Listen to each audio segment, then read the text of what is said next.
What's up, fam? Chia Chia. They love trying. I gotta cut that off a little some that volume. But you know what? We're getting ready to ball out of control tonight. So I'm glad that all y'all could join me. Talking about the perfect woman tonight. So happiness. Got your man Lee's copy on deck. If you don't have it, you're gonna miss out because I've been going through here getting my highlights on. You feel me? So class is in session. All right. Of course they like doing that to me. So let's get it popping.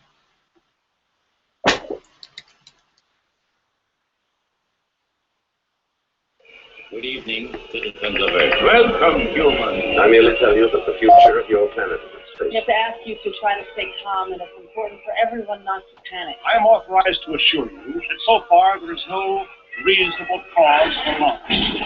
Listen, do you hear? It's getting closer. We have come to visit you in peace and with goodwill. We work for a highly funded yet unofficial government agency. Our mission is to monitor extraterrestrial activity on Earth. We are the men in black. You know what the difference is between you and me? I make this look good.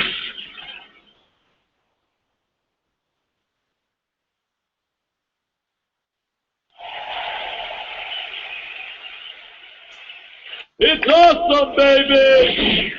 What's happening? What's happening? What's happening? This is Coach Khayr, and you are now rocking with the best.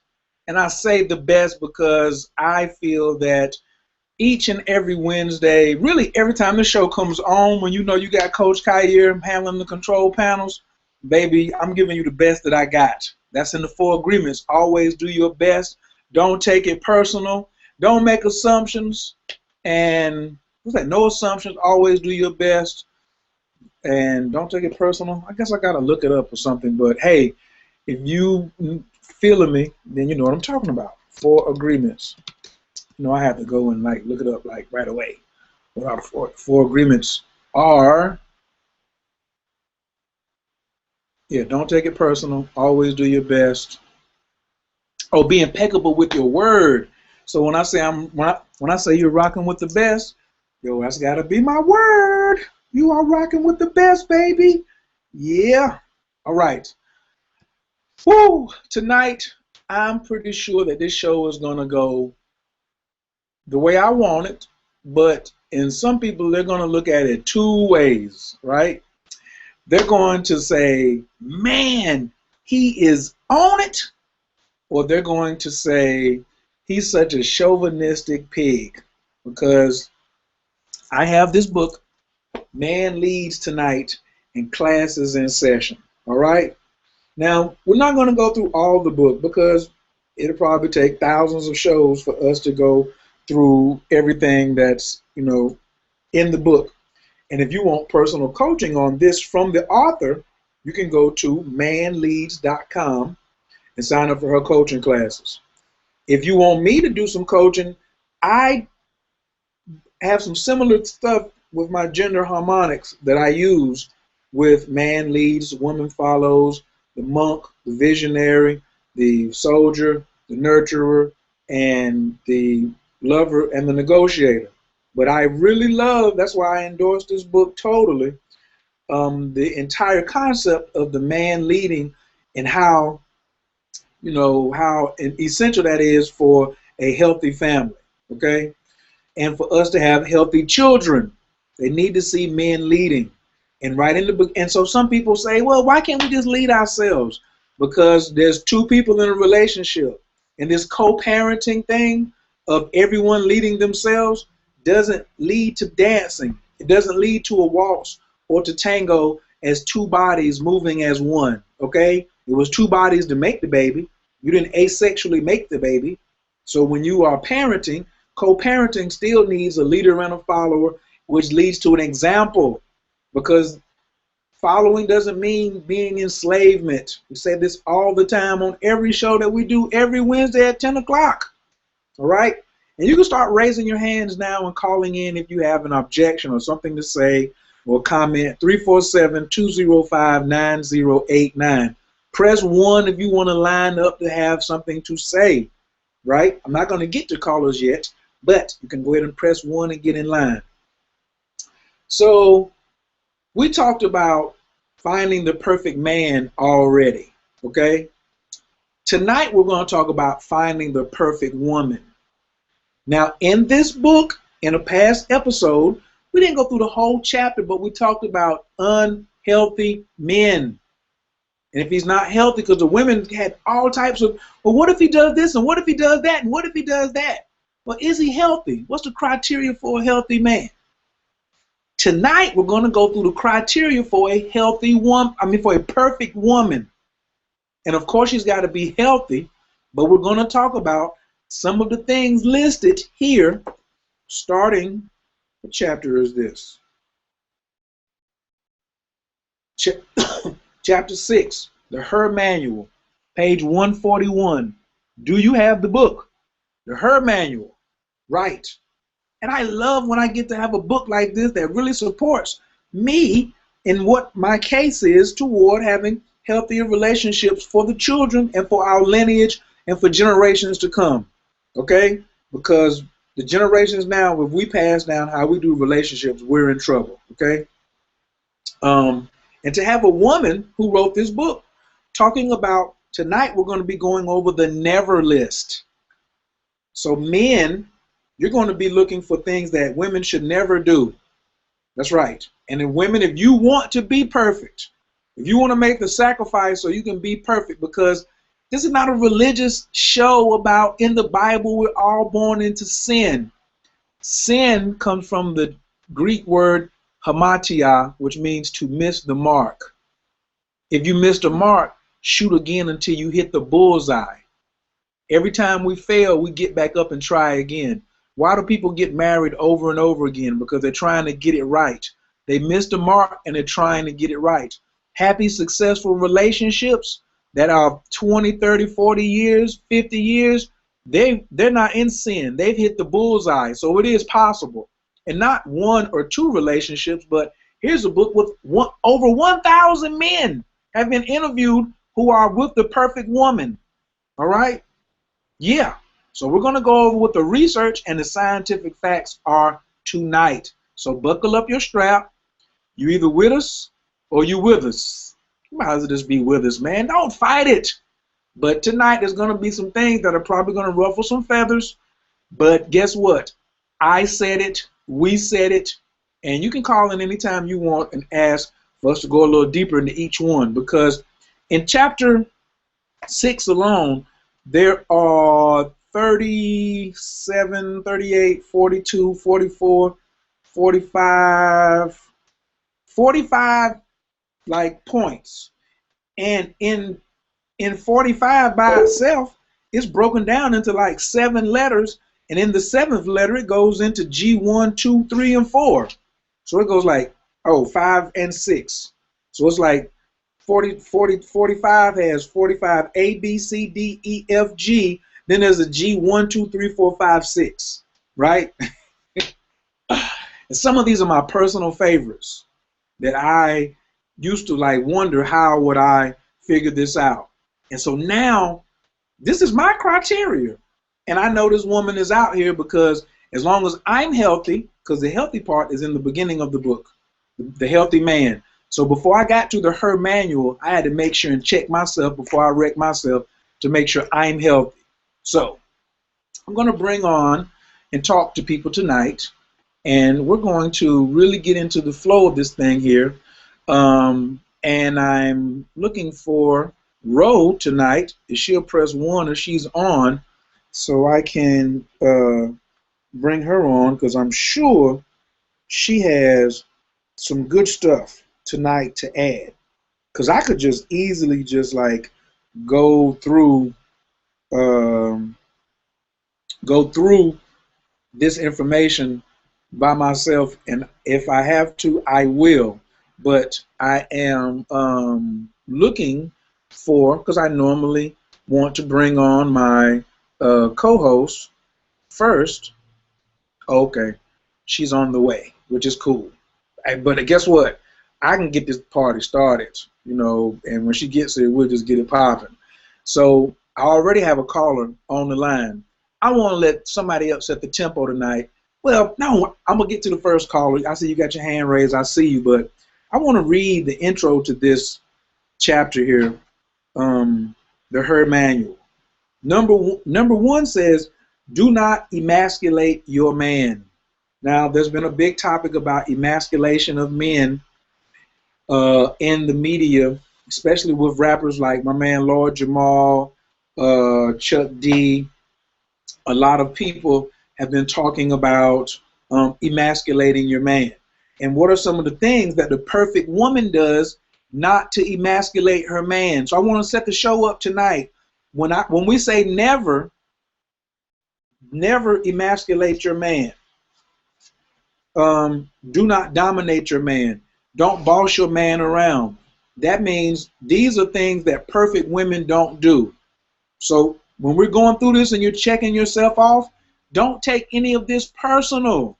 Let me go back to the 4 agreements again. Let's go back to the 4 agreements real quick. Don't take anything personal. Nothing others do is because of you. What others say and do is a projection of their own reality. When you are immune to the opinions and actions of others, you won't be the victim of needless suffering.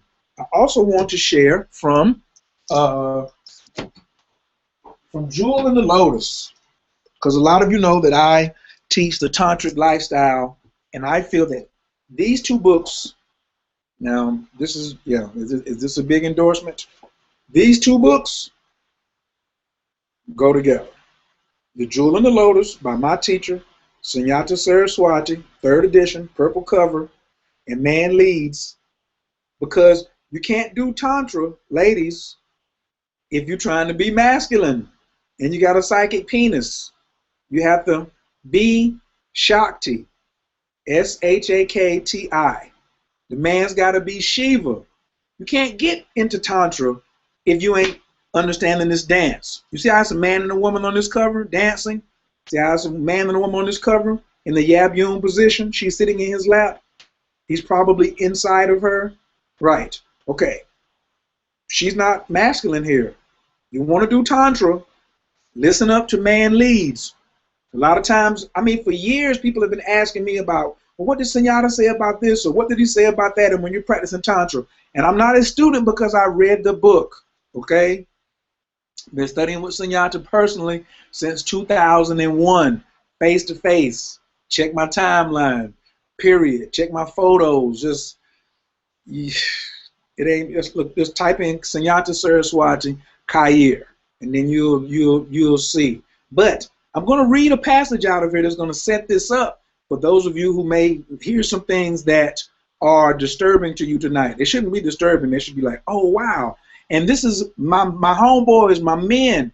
You guys, I need y'all on the line tonight because the perfect woman is out there. If you say she's not out there, then she's not going to be out there for you. But she is out there, all right? Now, I have this bookmark all the time, page 58. All the time I have this bookmark. Page 58. When someone irritates you, it is probably because A, you see in him a part of yourself that you don't like. You refuse to see that quality in yourself and don't like to see it in someone else. B, the way he or she mistreats you mirrors the way you mistreat yourself. C, he or she reminds you of some grievance you are attached to, someone you haven't forgiven, some limitation you haven't made peace with. D, he or she won't allow you to twist the truth the way you usually do, won't fall for your games, won't support your favorite delusions, won't ignore the obvious. Any disturbing situation can be turned to your advantage or wasted. You can either look inward and see what buried fear or hurt or anger has been reactivated and bring it to the surface, or you can look outward and blame someone for misusing you. Either you learn and grow from the situation, or you miss the opportunity. So if you come on here complaining tonight, you're going to miss an opportunity to grow. Then the cosmos has to go to the trouble of setting the situation up again and again until you finally get it. And we always say lessons you don't learn only get harder.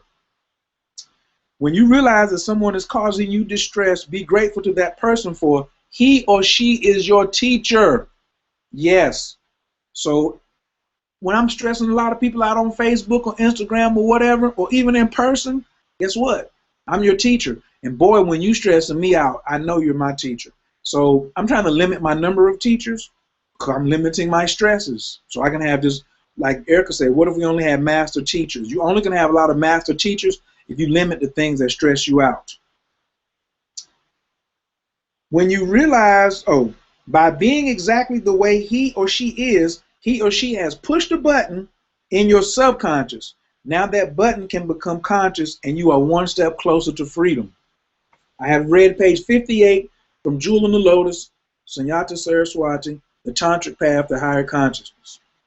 This is the Bible of Tantra. I don't care what else was written out there. Yes, I've done tons of shows just on this particular book. First 3 chapters. I know y'all like all the sexual positions and you want to know about the yoni and you want to know about hitting it from the back and all the positions. But guess what? Stop going to the back of the book first. Get the foundation right. Read the first 3. Understand how to breathe. You understand? What is the pranic healing breath about? Understand your lungs and the tools that you're taking into the bedroom and into your lifestyle. And quit thinking that Tantra is only about sex. Please stop asking me about, somebody says, I have a tantric question for you, and it's about sex. Did you ask me a tantric question about love? Or about the male psyche or the female psyche? If you go straight to sex, you're not talking about Tantra, okay? And I don't care who told you that. Tantra does not start with sex, period. Now, and tonight, when we talk about healthy relationships, we're talking about men leading and finding the perfect woman, because I really love this chapter, but we have not went over it yet. I know we're going to get to it, and there's tons of subjects in this book. There's movies inside of this book. There's tons of stuff. Oh, there's TV shows, there's toys, there's everything is in there. I just love it. It's like a smorgasbord. So we're going to get started here. I'm going to go take my first caller first and see who we got on the line who wants to chop it up with us. This is one of my callers in from Skype, a very good friend of mine, a fellow astrologist, a female. She's very good at her craft. I appreciate her perspective as she looks at certain things. And she's going to know that tonight I'll probably be able to refer to her about the Venus perspective, because we haven't even had an astrology man lead show yet. Boy, oh boy, oh boy. It's going to be lovely. So I'm going to open up the microphone for Amenti.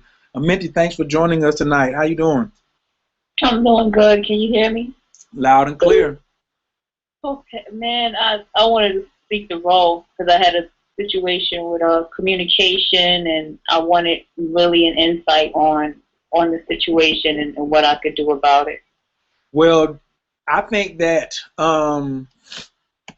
when we go through some of these things tonight and you start checking your list off in being the perfect woman, I think that this show is right up your alley for what you're asking. I did see that you asked a very good question in the What Are Men Thinking group about, the TV in the bedroom, and then it just got blown out of proportion. You know what I'm saying? So, which is cool, but I want to get into some of the book first, and then we're going to come back to your question. Is that okay? Yeah, I ordered the book. I'll probably get my book next week. So I have, wait for my book to come. Oh, man. That's what you need, honey. You need the book. You need the book. You need the book. And, yes, and I need everybody to go who was invited through the Facebook event page to please go back in and invite 10 of your friends. They're right there. All you have to do is hit the button invite. Just invite 10 friends while we're right at the beginning of the show. Just go back to the event page and just hit invite, invite, invite, invite. And I want somebody to invite Jerry Miller for me, too. If you have him as a mutual friend, please get my man Jerry in the building for me, too. All right? So, Amenti, stay in the building. Me and Ro gonna jump into some of these nevers, and then we're gonna come back to you, okay? No problem. All right, thank you. You're welcome. All right, I got another caller from Skype 2 to 111. Can I get your name and where you're calling from, please? Yeah, my name is Joe, Montana. Joe, what's up from Montana? How you feeling tonight? Okay. I was wondering when you're going to get to the point, because I'm really interested in finding out how to find the perfect woman. Oh, Joe, I got something for you. You just hold on. We're going to get to the point in 2 minutes and 2 seconds. Okay. Thank you. Appreciate it. All right. Caller from the 404-441. Your mic is wide open. Can I get your name and where you're calling from? Please, this is still Joe. I'm calling from ShamanHands.com. Shaman Hands is in the buildings. Boy, you know we're going to need some healing energy from you, some distance healing tonight. Because, you know, some people may, you know, like I said, they may take this kind of offensive, or it may be life-changing for them. It may shift their entire paradigm.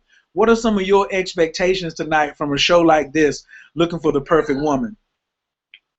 Bro, I have none. I'm just excited, and I wanted to jump in and just let you know I made it to the call. I appreciate the invite. And I told you I was going to make one of them. So this is my first man lead show, and I'm just sitting down ready to get it in. I had a late shift today, so I'm kind of tired, but I'm doing my best to hold on for the whole thing. I just want to let you know I'm here. Okay, cool. We're getting ready to get this thing started. I would advise everybody to be like Stilts and break out a piece of paper and the pad, because it's getting ready to go down. And if you do have the Man Lee's book, you might as well just go ahead and turn to page 7. Turn to page, what's that? Turn to page 141, all right? 141, we're getting ready to get this thing crank up in this joint. So Stilts, just stay in the building, all right? That's what's up, brother. All right, peace.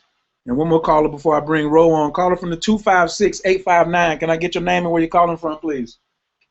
How you doing, man? This is Brandon. I'm calling from the Rocket City, Huntsville. All right. What's going on, Brandon? I appreciate you calling in tonight. Do you think it's a perfect woman out there? Well, I've actually been chasing who I believe to be the perfect woman for years. Oh, man. And yes. And we had our ups and downs, and I've been chasing her through many of her relationships. And so I'm waiting on to hear what you have to say. But, you know, I just wanted to hear your advice on what I should do next, because now I live here and she lives in another city, and I want her to come here, and she got her thing going on, and I have my thing going on. And the first conversation she had with me was last week. Matter of fact, as I listened to your show, she told me that basically she has more to lose. And I'm thinking, like, honey, I've been doing this and doing that, and I've been trying to see what's going on, and it's not, you're not losing anything, honey. You're gaining. We're going to gain together. We're going to win together. You're not losing nothing by coming here to be with me. But, so I get your, you know what I'm saying? I'm just trying to get your perspective on that. I've been chasing the perfect woman, who I believe is the perfect woman for a long time. Okay. Well, look, you stay right there. Don't go anywhere, buddy, because tonight we're getting ready to. I'm getting ready to add some champagne to your campaign, and then I'm gonna bring you back on by the end of the night to see what your feelings are now. You know what I'm saying? Because we want to make sure she's perfect. And I'm glad you said that, because striving to be perfect too. So, ladies, just some of these things that I may read to you tonight from the book. If you're not there yet, say, I'm striving to be perfect. To me, the perfect woman is striving for perfection. Like, I'm always wanting to grow. Like, I already have had some of the best training and coaching in the world to date. And then I found something that could add some more champagne to my campaign.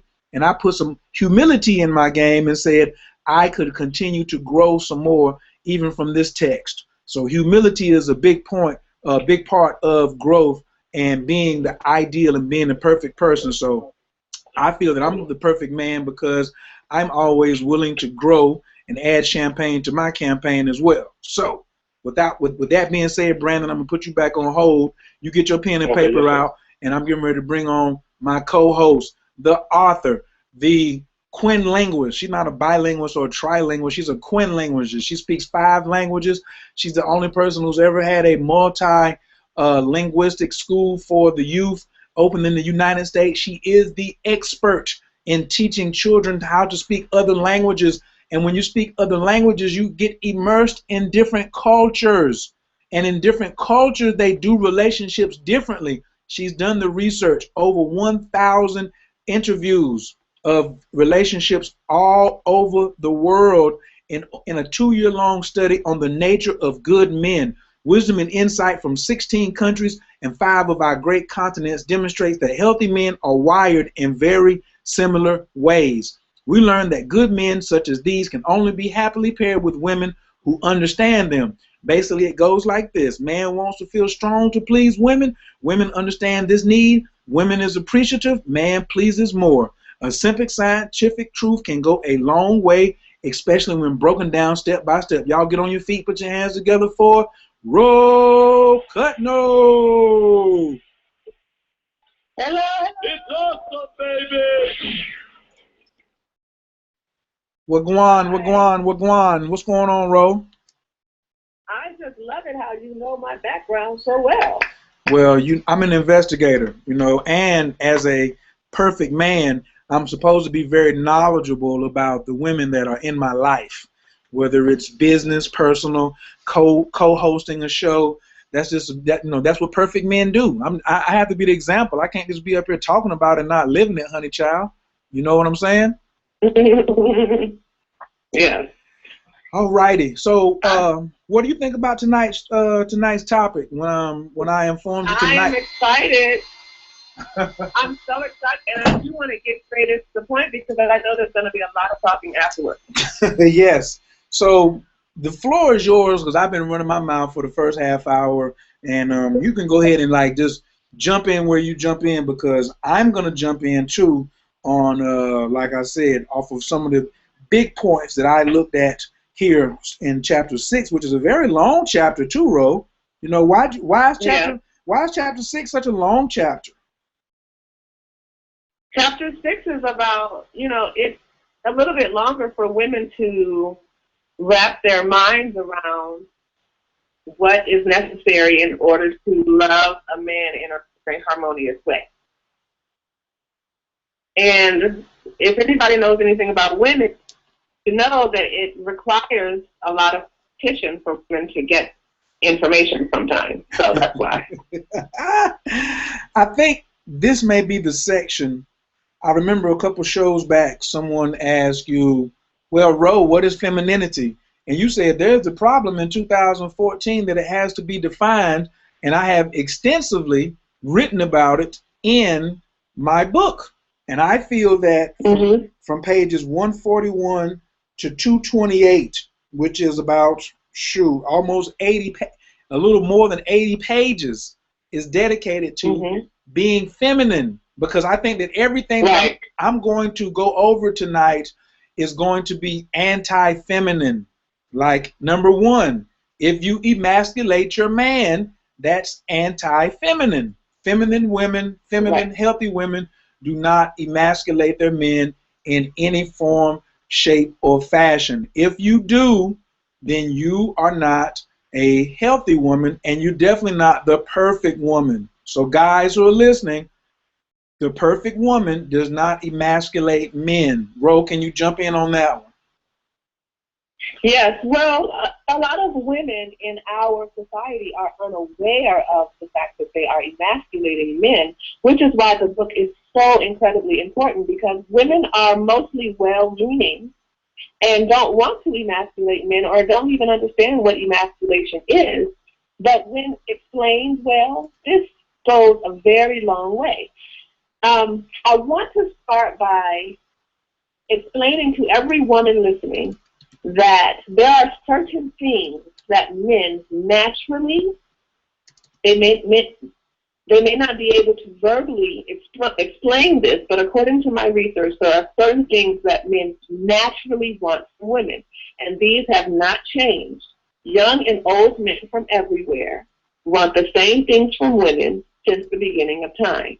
And these things are, everybody get your pen, loyalty, physical love, also known as sex, special treatment, femininity, patience, full respect, affection, support, understanding, encouragement, peace, and appreciation.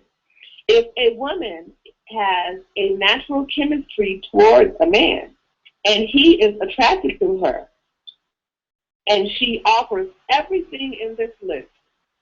She is perfect for him.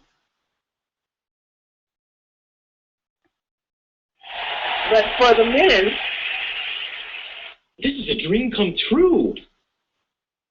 but for the men, I want to say, yeah, before the men, I want to say that it is incredibly important, and this is very well described in the book. It is incredibly important for men to know exactly what they're supposed to be looking for in a wife in order to have a harmonious and peaceful and loving and sexual relationship with their wife for a very long time. And these things include a woman's ability to be a supporter and the assistant and mother and nurturer of children and family lineage. If a woman is able to teach beauty and positivity and compassion and patience, wisdom, grace, appreciation, and respect, as said before. And she's also willing and able to bring quality moments to daily family life with grace, no matter the budget. She can be clearly considered perfect for a man who has good chemistry with her. Mm. But if she's not feminine or warm enough in the beginning, she never will be. Men need to pass up a woman who's not feminine or warm enough in the beginning. If it's not a woman's nature to be feminine and warm, it may take several years, or it may never happen, that she becomes feminine and warm. And when we are talking about femininity, men need to be very, very clear about what is required, because American men mostly are confused about what femininity really, really is until they meet a woman from somewhere else. Like Brazil. Like Brazil. And when a man meets a woman from somewhere else who's not tainted with American culture, or a woman who is American, who is just naturally feminine and nurturing, all of these things become clear to him that this is needed and necessary. So in order to find the perfect woman, a man needs to first have at his disposal all of the requirements of a perfect woman, despite what he may think or what his upbringing tells him is a perfect woman. According to my research, a woman who does not have any of these qualities or lacks one of these qualities is a very bad choice. And you can look at the divorce rate and see that.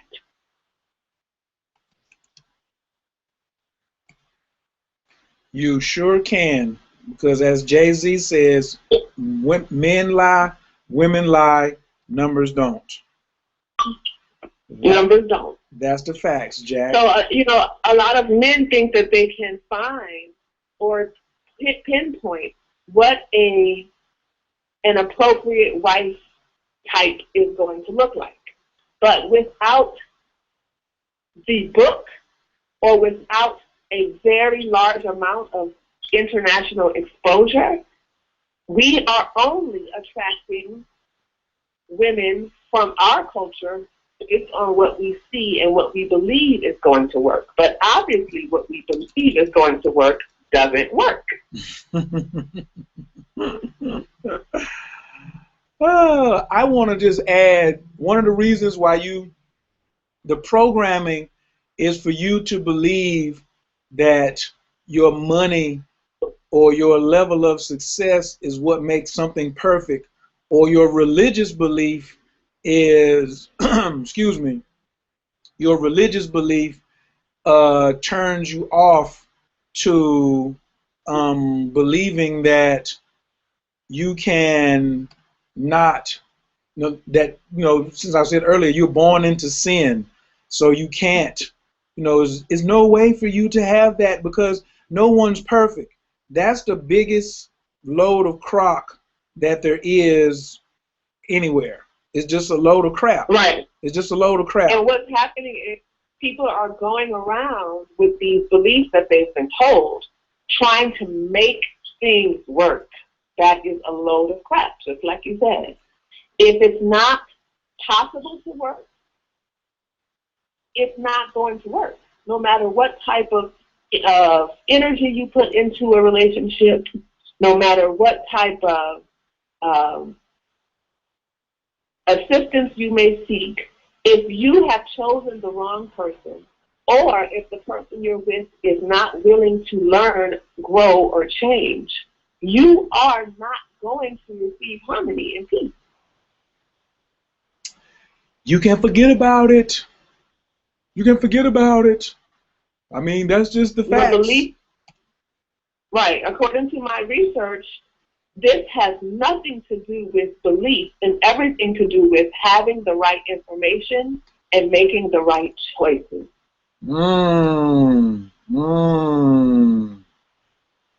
Woo! The right choices, everybody. That's what it's all about. The right choices. Now, I want to get more into the list tonight. So, because there's so many, there's no way I'm going to get to all 45.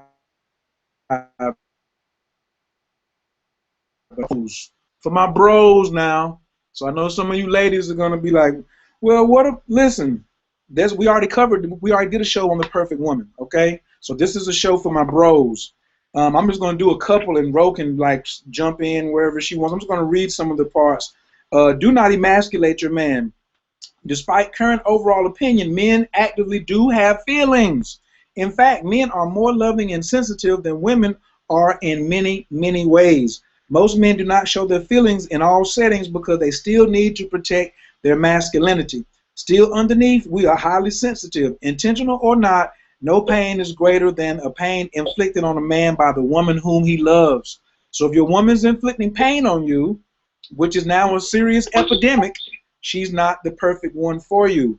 Healthy, good men are unable to stick around while being emasculated because it is hurtful to their feelings and ego. This is factual.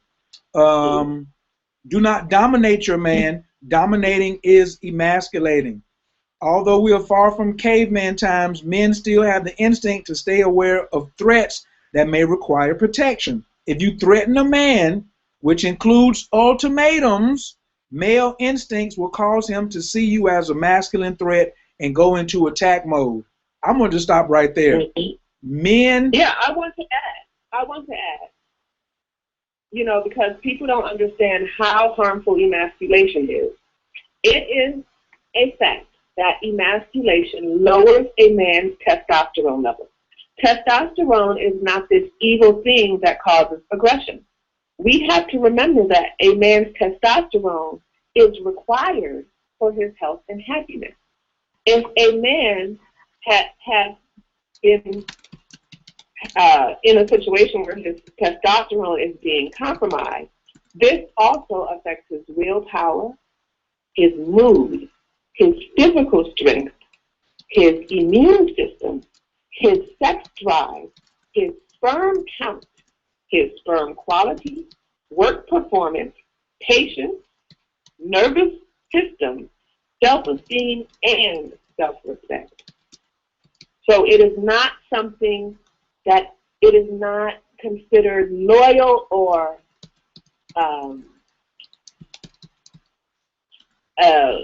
a good quality when a man stays in a relationship where he is being emasculated, because a man who is emasculated does not serve his family well. He's unable to.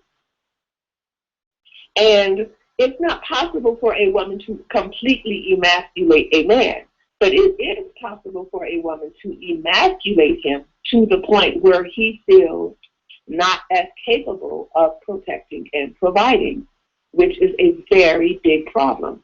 He also is going to be not operating as his best self, obviously. And this is going to cause sadness which is going to affect everything else. So emasculation is a very big offense. It's a huge offense, and it ruins entire families. And like you said before, this is an actual epidemic. You know, the divorce rate amongst all of America is about 50%. And the divorce rate amongst Black Americans is over 60%. But even the people who are still married are mostly miserable. So this is a really huge problem because families are not thriving, children are not being raised properly, and a lot of people are trying to prove how long they can stay married so that they don't become part of that statistic, which is a very odd way of looking at it. It's a very dysfunctional thing because you serve your family better through happiness. You know, our goal here is not to prevent divorces when the marriage is dysfunctional. Our goal is to keep families thriving in very great harmony because good enough is not good enough. Exactly. The part I wanted, the ultimatums part, that's a lot what you see in the media. I was at somebody's house and they had me prison the other day, and I was taking a nap and I woke up and Love and Hip Hop was on TV in Atlanta, which should be called Emasculation in Hip Hop. And that's all the women do is go around throwing ultimatums as they move from man to man looking like tramps. And I said it. That not just, you know, because I don't think the word whore is a bad word, but tramps is when you trample along, not sexually, but you're just trampling along like you're fumbling with it. You can't get it right. And they're just issuing ultimatums and pretending that they are masculine and that you don't mess with me and getting in people's faces. And the man said he didn't want to ejaculate in a cup so the doctor could examine his sperm count. And then she starts throwing ultimatums at him. That's emasculating. And I would have my fingers crossed and I was like, please, bro, don't do it. Don't do it. Don't do it. Don't do it. And then she was like, she said, you're going to do it or you're not going to do it. He said, let me think about it. So brothers, when you tell your woman to let me think about it, and she comes rushing back at you talking about you're either going to do it or you're not going to do it, that's back over here on I think that's rule number 26. Happily give your man space and time away from you. You got to give him space and time to think because we aren't the best multitaskers. Now, I know it was for television and all of that, but I really was like, man, your relationship is going to be horrific down the road if it even goes down the road because you're letting her start a pattern. And when you let women start patterns of dominating you or bossing you around early in a relationship or giving you ultimatums, she's going to be like, oh, this is the pattern that has already been set. So she's not the perfect woman. Women, do not belittle your man.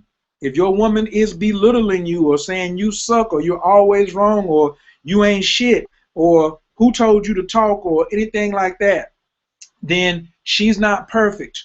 And as I said in the very first Man Lead show, stop selling out for the coochie. Stop selling out for the coochie just because she does freaky things for you. You're not a healthy man. Healthy men do not let women belittle them. I don't let women talk to me any kind of way. And when they come with this thing that you ain't my daddy or you ain't my man, that's good. I just let my head get small because talking to me brings value into your life. And I fought very hard to be the leader that I am. And when I recognize that you're not healthy, I know that you're not perfect.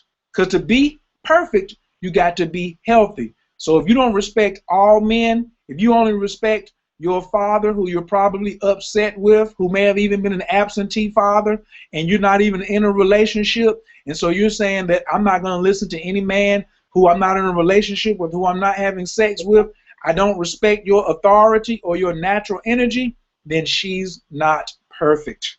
Don't compare your man. Don't undermine your man. Last week we had a show about if your healthy or good man tells you to stay inside while he checks to see if someone is trying to break into your home, you shouldn't ask why or go outside anyway.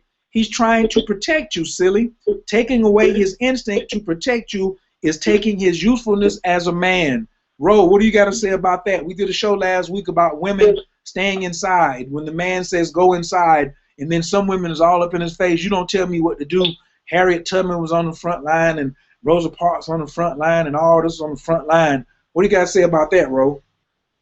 Well, I want to say, I mean, we talked about that extensively, but I want to say to the men that, you know, a man is not supposed to ever allow emasculation.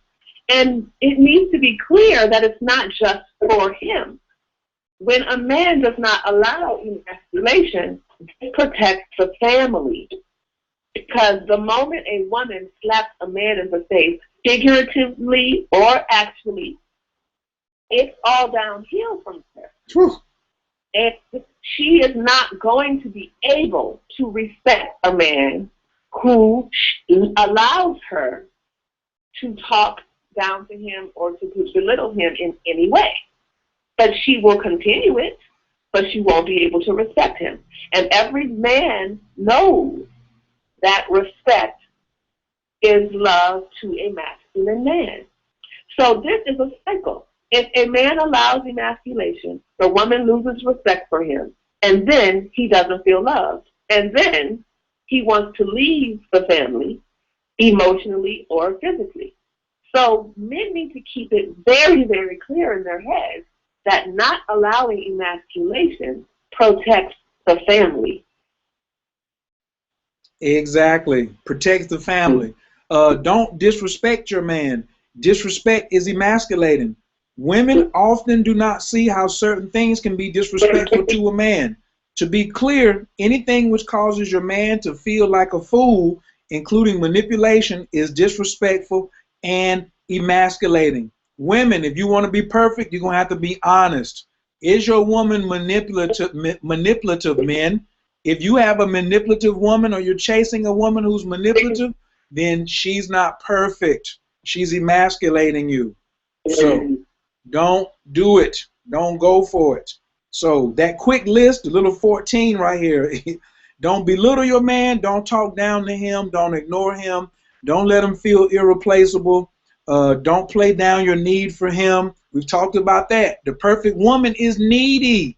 The perfect woman needs you. And one of the things I say, the perfect woman is pleasable. If you're trying to please her and she just does not want to be pleased or is never enough, like you're bringing her the world and she's like, well, you fried it. I wanted it sauteed. Or I wanted it stir fried. Why didn't you put it on the grill? You know, you risk your life to go out there and kill that alligator or that hippopotamus, but now she's saying, well, you didn't fry it. You know, I like light salt and a little bit of pepper, and there's no hot sauce. If she's not pleasable, no, I'm just gonna say, if she's not pleasable, fellas, she's not perfect. Go ahead, Ro. I want to be clear to the men that are listening that there are most women in our society are going to fall under the category of emasculating.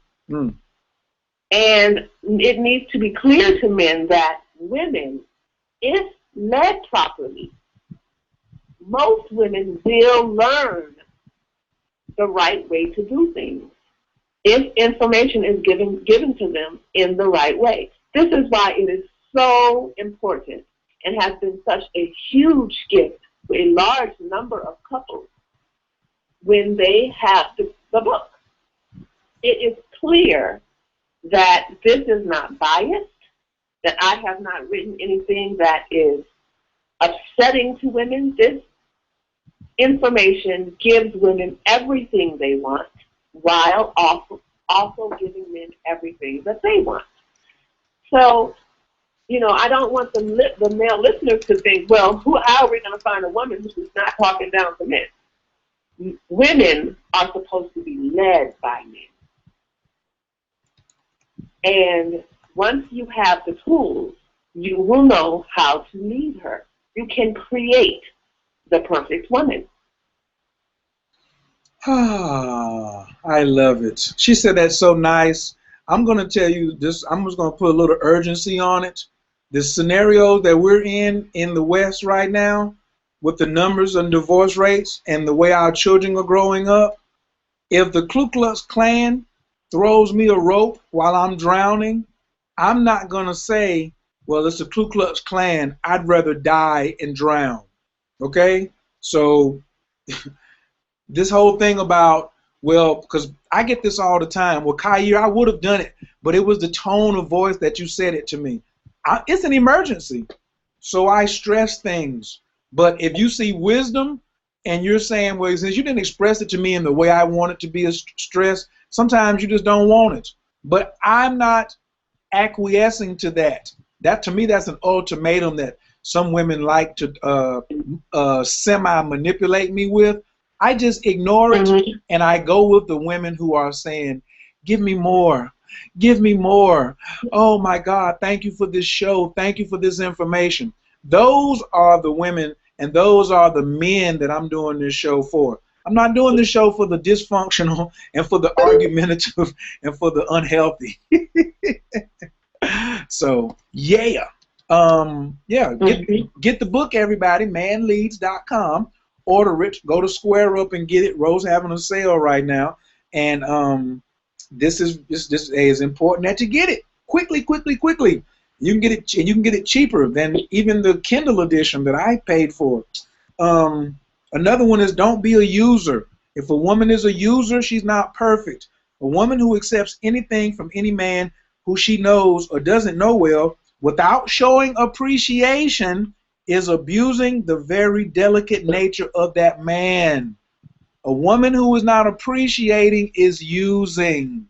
Let me say this one more time. A woman who is not appreciating is not using, is using. So even Rose said before, Ro, I remember you said, like, if a man wanted to take you out on a date and it was non-sexual, you still would show him some form of appreciation. How would you, could you speak on that, please? Yes, well, if a man, it is not a man's job to treat a woman to a dinner and not receive appreciation. If a man is providing anything, women need to understand that it is their role to be appreciative and respectful. You know, I even go as far as to tell women that if a man is taking you out, it doesn't matter if he's a friend, a colleague, or anything. If he's paying, you need to look good. You need to look good, because men are visual. He's supposed to be getting something in return for paying, and if he's not getting sex, he should be able to have someone beautiful representing him in public. And you know, this is a very good quality that a woman can possess when she is in her feminine grace and knows how to be appreciative and respectful to masculinity. And you know, if there is a woman who is already this way, we need to make sure that we applaud her and consider her to be perfect for somebody. Yes.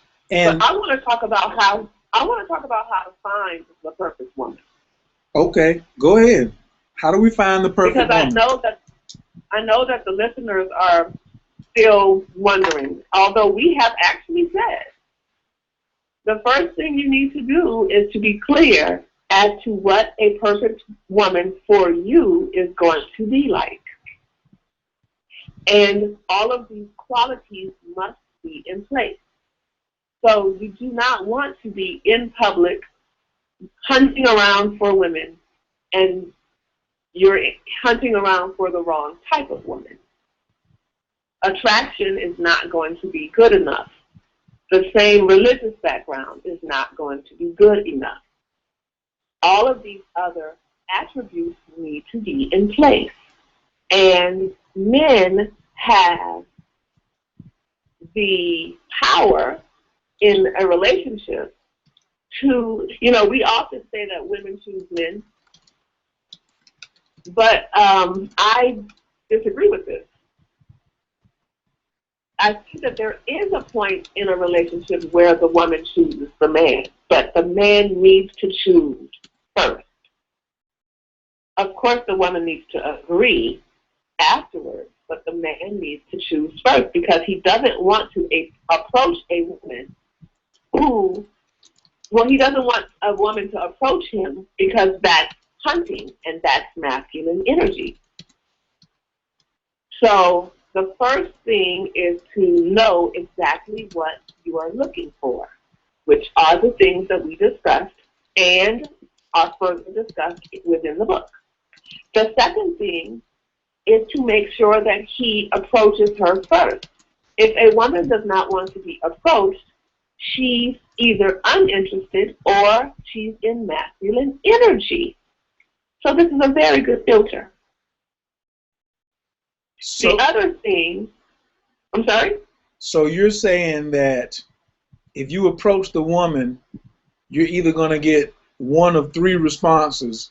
She's interested, she's not interested, or she's in masculine energy? Right. Okay. And, and a man does not want to start a relationship with a woman who's in masculine energy because that pattern is going to continue and it's going to get worse and worse. So it's better for a man to approach a woman and to approach her as a leader. I often tell men that they need to walk up to a woman if they see a woman in public. And the strongest thing to do is to look her straight in her eye. If you've already checked her out, that's fine, but do not let her see you checking her out. That's too much power. This is the moment where women think they have all the power. And if a man is going to lead in his relationship, if that relationship turns into a marriage, you do not want a woman coming into it with her masculine energy. So in order to keep that down, men need to look women directly in the eye when first meeting them and not look at any other part of their body. And they need to follow this by telling them what they would like to do, what they would like the woman to do, and giving them their phone number and walking away. Because men give women too much power by giving them too much of their time. You said who gives too much? You said who gives who much? Men, when men first meet women, they give them too much time. Whomever breaks away first is the leader. So if it's a phone call, if it's a phone conversation, or if it's a face-to-face meeting, or you're meeting for the first time, whoever leads first or closes the connection, or makes sure that the woman initiates the fact that the woman is leaving, that person is the leader. But men often get very excited and try to drag on a date or a conversation or a phone call, and this causes a woman to eventually say, you know what, I have to go. Or you know what, I can't sit here and talk to you all the time, all day. And it brings her back to being the leader, which is creating a bad habit. Yes, I love that. So I urge men when dealing with women, especially in the beginning, the first meeting or the beginning dates or the beginning stages, to make sure that they initiate the end of every encounter with a woman. This is very, very good advice here. I hope that everyone is taking notes, because women need to feel like the man that they are talking to is The first chasing in after he has initiated. And if a man gives a lot of time, a woman's psyche will tell her that he is not important.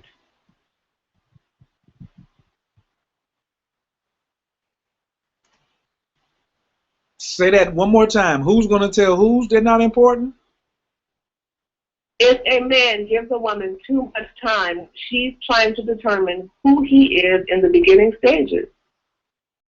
And she continuously is the person to say, okay, this is the end of this conversation, or this is the end of this date, or this is the end of us meeting for the very first time. She will subconsciously feel like he is not important. He doesn't have anywhere to go. He doesn't have anyone to talk to. This is not good. Gotcha. So he needs to come in, look her straight in the eye, spit his game, give him, here's my phone number, or give me your phone number, and then be out. The best choice is just to give her his phone number, tell her to call him, and to leave. Gotcha. And so then if she doesn't call, is he still supposed to pursue her if he sees her again? No. Because she didn't call, so she's not interested? Right. Why pursue that? She could be in masculine energy, or she's not interested. Fellas, did you hear that? Did you hear that? Don't keep pressing the situation. This is what I told you. Don't be sacrificing for the panties. A lot of you guys break this advice that Ro just gave you because you after the conquest of just getting the panties. Isn't it better for, well, I'm not even gonna ask the question. It's so much better for me to get the panties if from a woman who's interested in me than in trying to get the panties from someone I had to make a conquest over. Because you're gonna drain your energy, and you're gonna be putting out the wrong message, and the wrong trend is gonna be started at the very beginning of the relationship.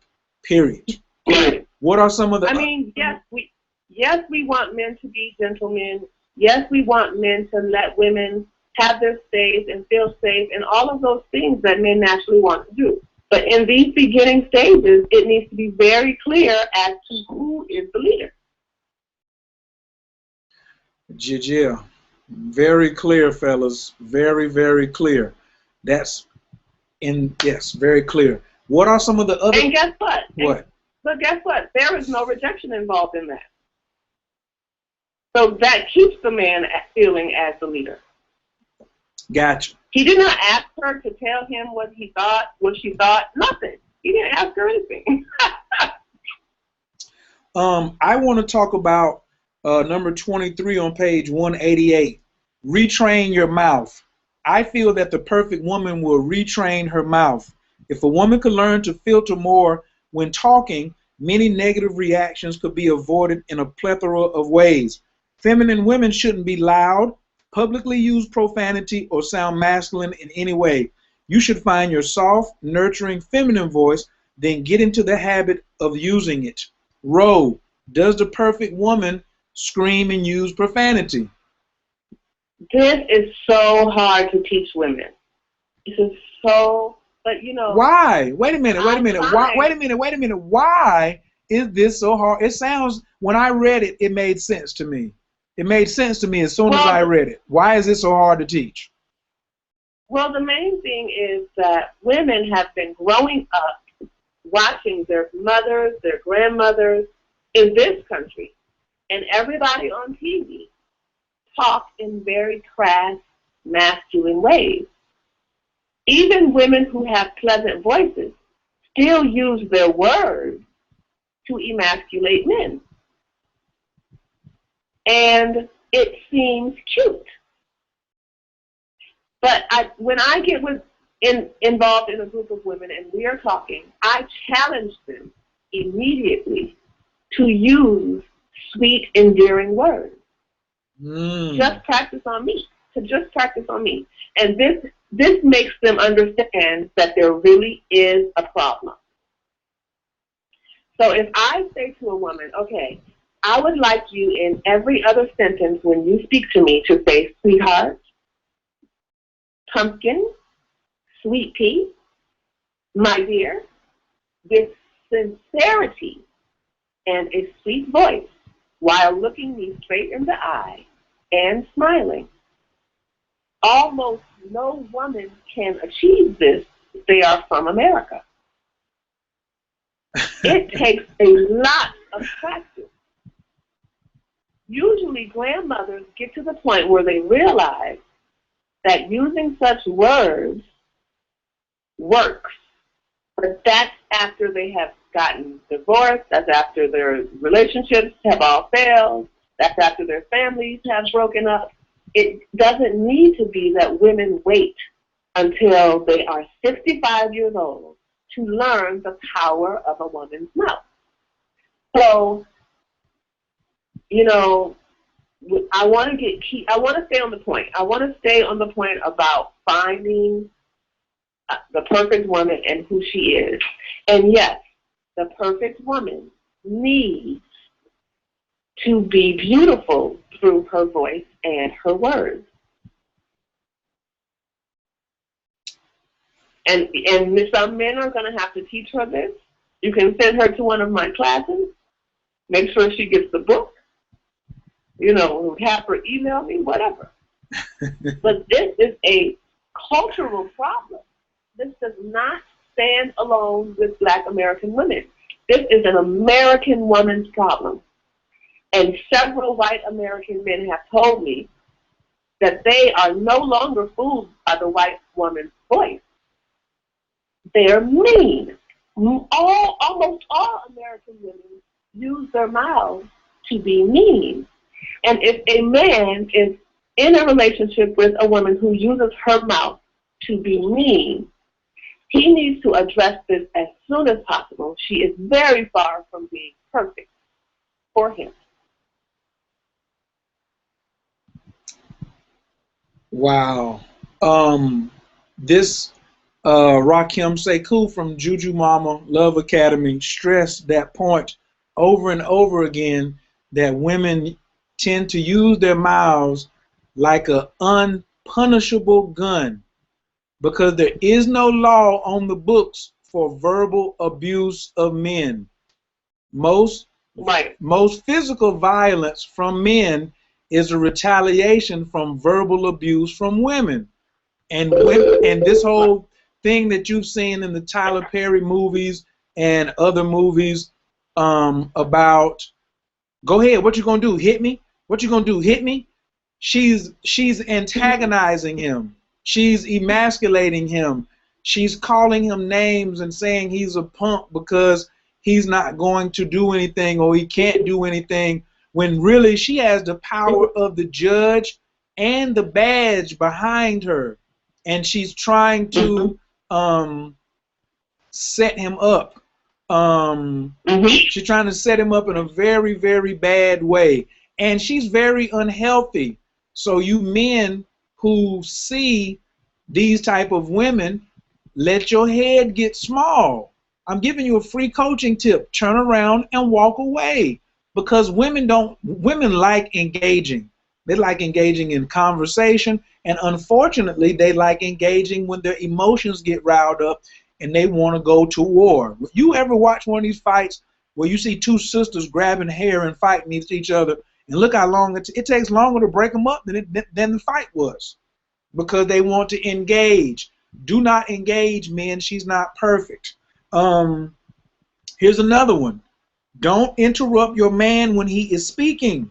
Don't speak louder than his voice, and don't say or imply that he doesn't know what he's talking about in front of anyone or in private. If she is, she's not perfect. Ro, what do you say about women cutting men off, speaking louder than him, or trying to talk over men?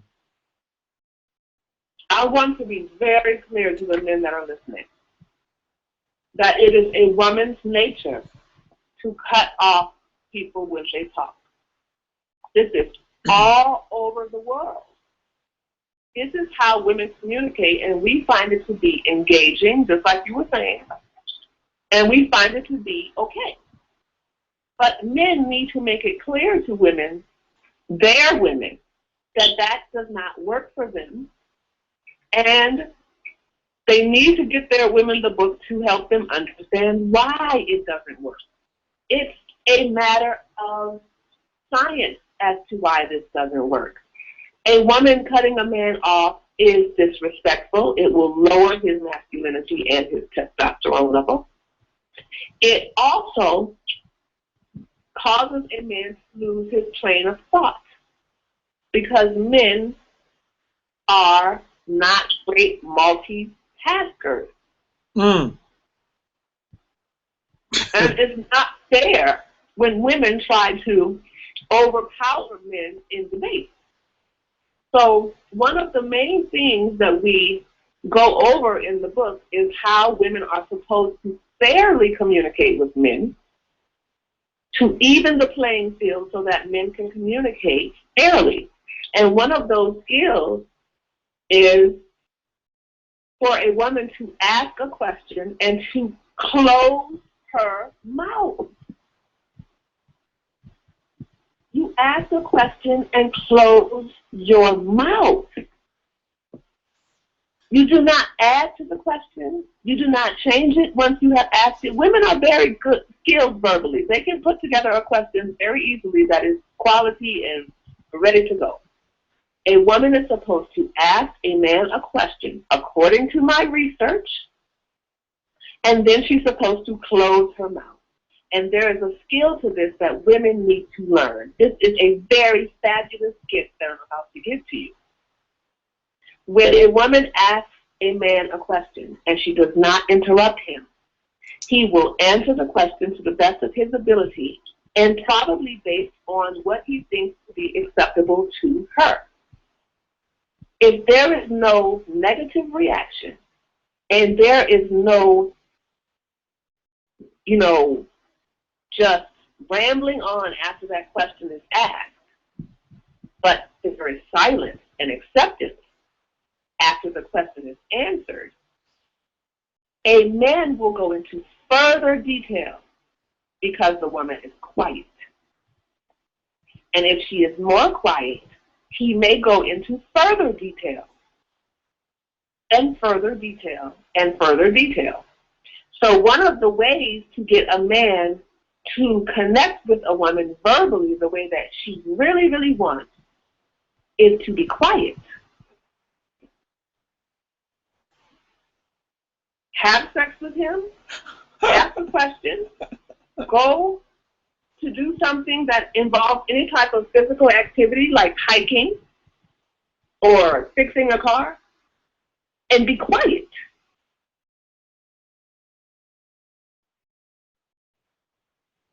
I love that because it gives me time to think about what I want to say, because most men in America, through the media and through past relationships, are, especially black males, because we always see this interrogation thing going on by the police of young black males, and they're trying to catch you in something and making you confess to something.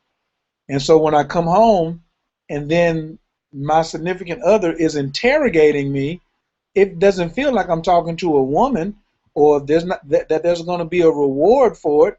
Someone's trying to interrogate me or find me guilty of something.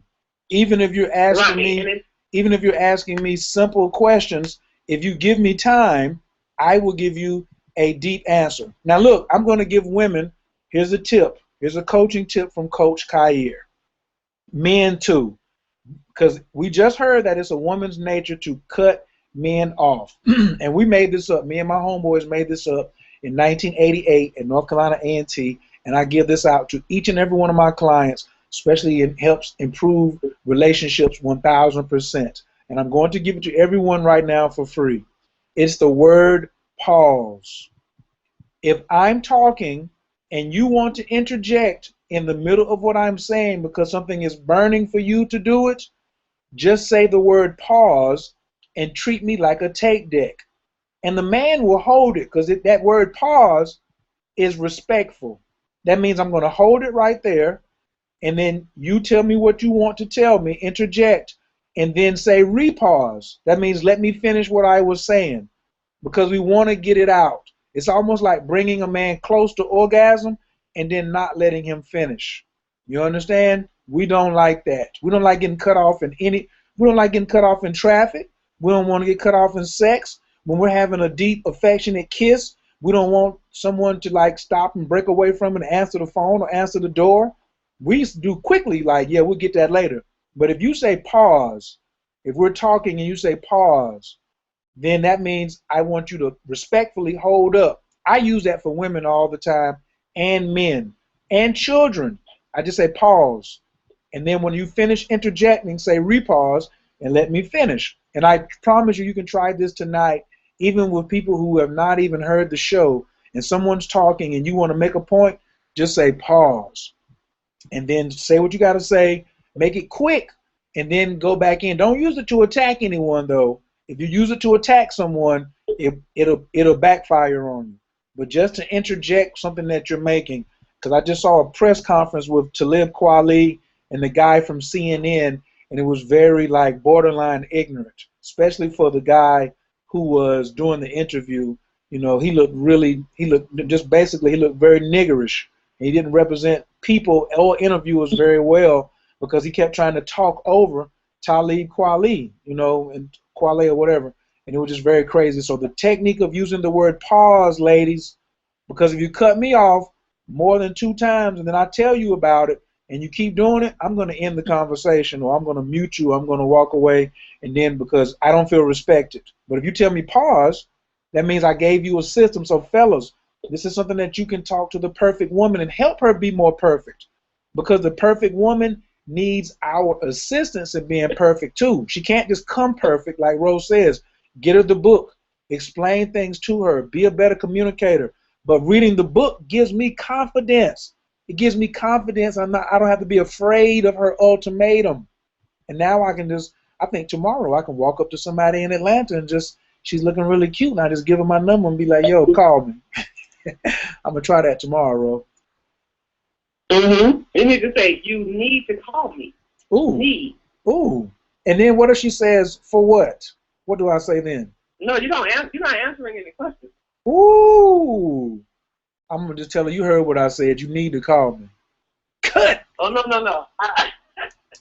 Just the first part is good enough. Oh. Well, you know, I'm a stunner. So I had to go ahead and add that last part in there. We're going to take some calls, but I want to do this last part before I go take some calls. Do not nag. Well, the last two are do not nag and let men be men. Men are not like women, and we should stop wanting them to be. As already covered, men have their own ways of processing thought, their own ways of loving, their own ways of relaxing, their own ways of bonding, and also their own ways of rearing children. Men, let men be men. The perfect woman is going to let me be a man, not a dog or a whoremonger or sleeping with everybody who I want, but she's going to let me be a healthy man, which includes having some time to myself and things of that nature. Can you explain a little more what you meant when you wrote that, Ro? Yes.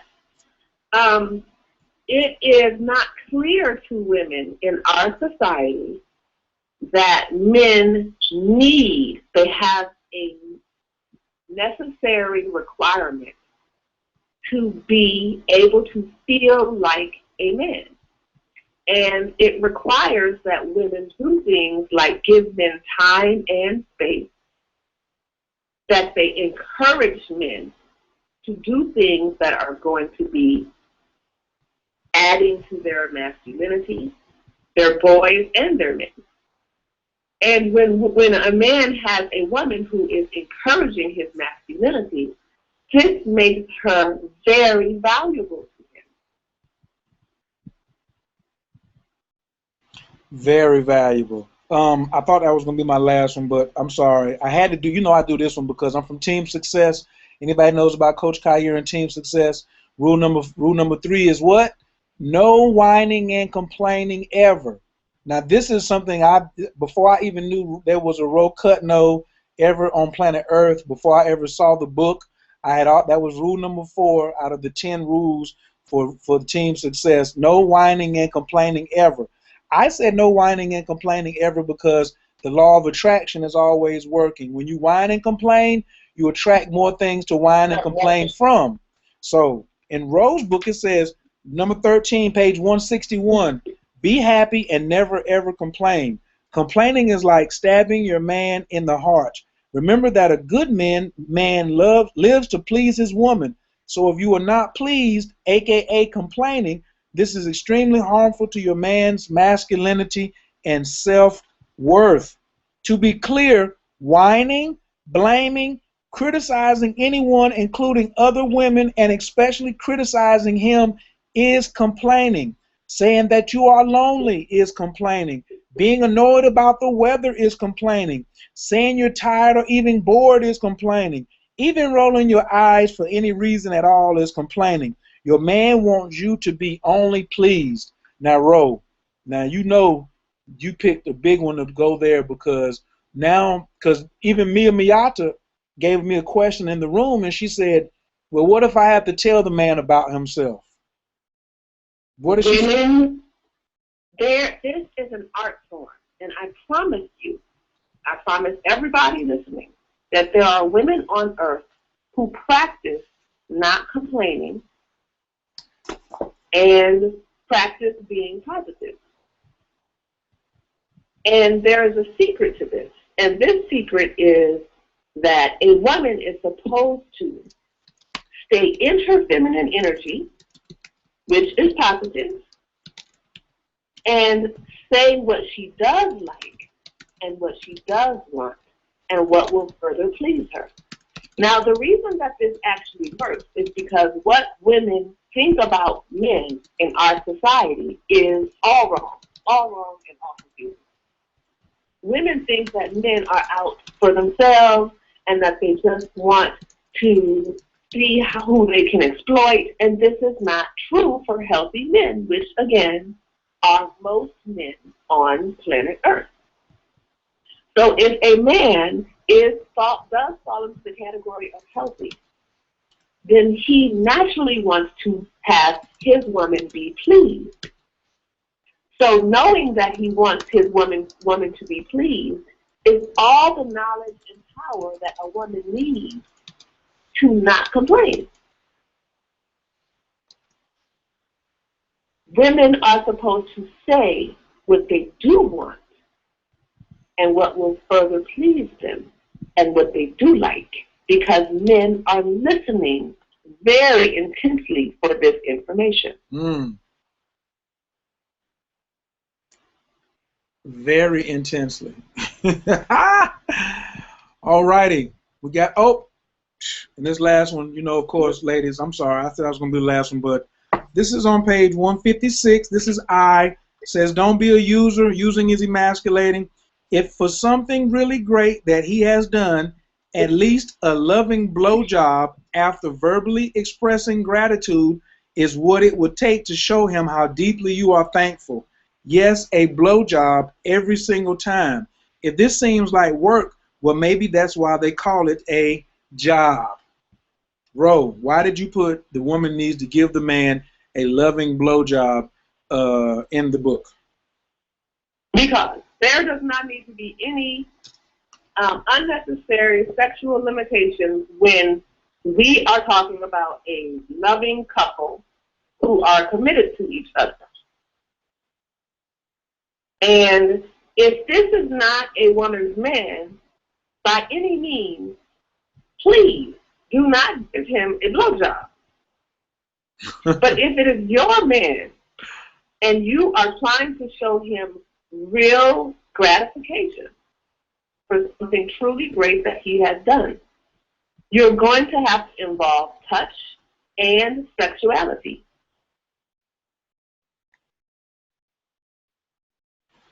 And all body parts don't work all the time. So a blowjob is a very good option for a woman who may not be sexually aroused, it is a very good option for any man in, certain situations or certain places. But it shows through gratitude. This does not apply to a woman who is not his woman. This applies to a woman who he is committed to. And if you are committed to a man, it does not come without sex. Women need to learn this. Our mothers did not teach us this in this country. If you are committed to a man, that commitment comes with sex. Now, I strongly urge women to not have sex with a man before there is a commitment that she requires. But once it's on, and you can't turn it back off. Yeah. You heard it here. You heard what she said. Once it's on, it's on. Now, me and Ro, we don't see eye to eye on everything because, and me, I also believe, not just believe in, but I understand people's astrological charts. And sometimes you're going to be with a man and he's going to turn you on to the point where you just want to give him a blowjob. I'm not going to tell you don't do it because you never know where that may lead. You know what I'm saying? Rose says, hold up a second, make sure that you all are in that committed relationship.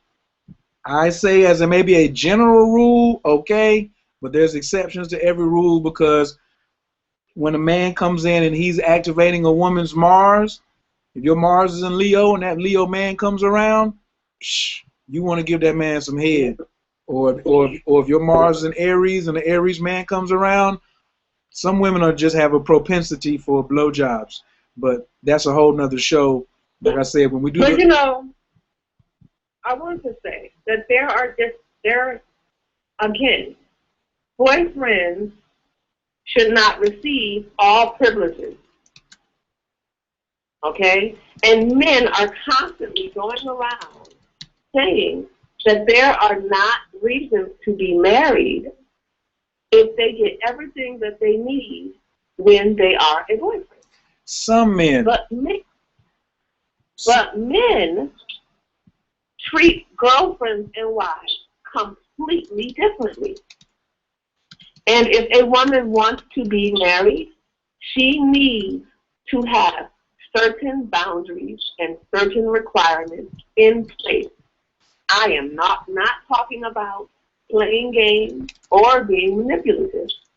If these are her requirements, a good man will respect them and he will meet requirements or he won't meet the requirements. But women have their feelings very, very hurt by giving such sexual favors and not receiving the love and commitment that they want back. In order to avoid this hurt, now some women may not feel hurt, but almost all women will. And in order to avoid this hurt, there needs to be a very clear sexual boundary for every woman as far as what she will and won't do. Because if you offer sex to a man that you're not in a committed relationship with, and you give him any type of sexual favor, and he does not offer you the love or commitment that you wanted in return, this is a problem. Hey, I feel that. You know, I totally feel that, and she's correct. But all men aren't the same. Just like, you know, I don't have sex with strangers. I like to be in love with someone that I'm having sex with, and I normally am. That doesn't mean I'm going to marry you because we had sex. But I do agree that if a woman is interested in marriage and having a marriage, then I agree 1,000% in what she's saying. But I do not agree in, I mean, well, it's not a disagreement, but it is not my view that you should go 3 or 4 years because the man said, or because any man has said, I'm not going to marry you. or for you to go around and say, you can't have sex with me until we get married. Now, like Rose said, make a commitment. Get up, especially, I think, Rose, you said it specifically, the love you're looking for. Some women are looking for love and not looking for marriage. Right. Right. And if we go into Judaic law, when you have sex with someone, you are married. But that's a whole nother story. When you have sex with somebody, you are married. Y'all just got married. And some women look at it like that too. Some women say, hey, you had sex with me, you stuck with me, buddy. We go together. I'd be like, yes, women emotionally, especially feminine women, the more feminine a woman is, the more she is going to feel that she is married to a man that she has sex with. And I think men now are really sensitive to that. And we can feel a really feminine woman. I want to tell men, you better not be playing with her.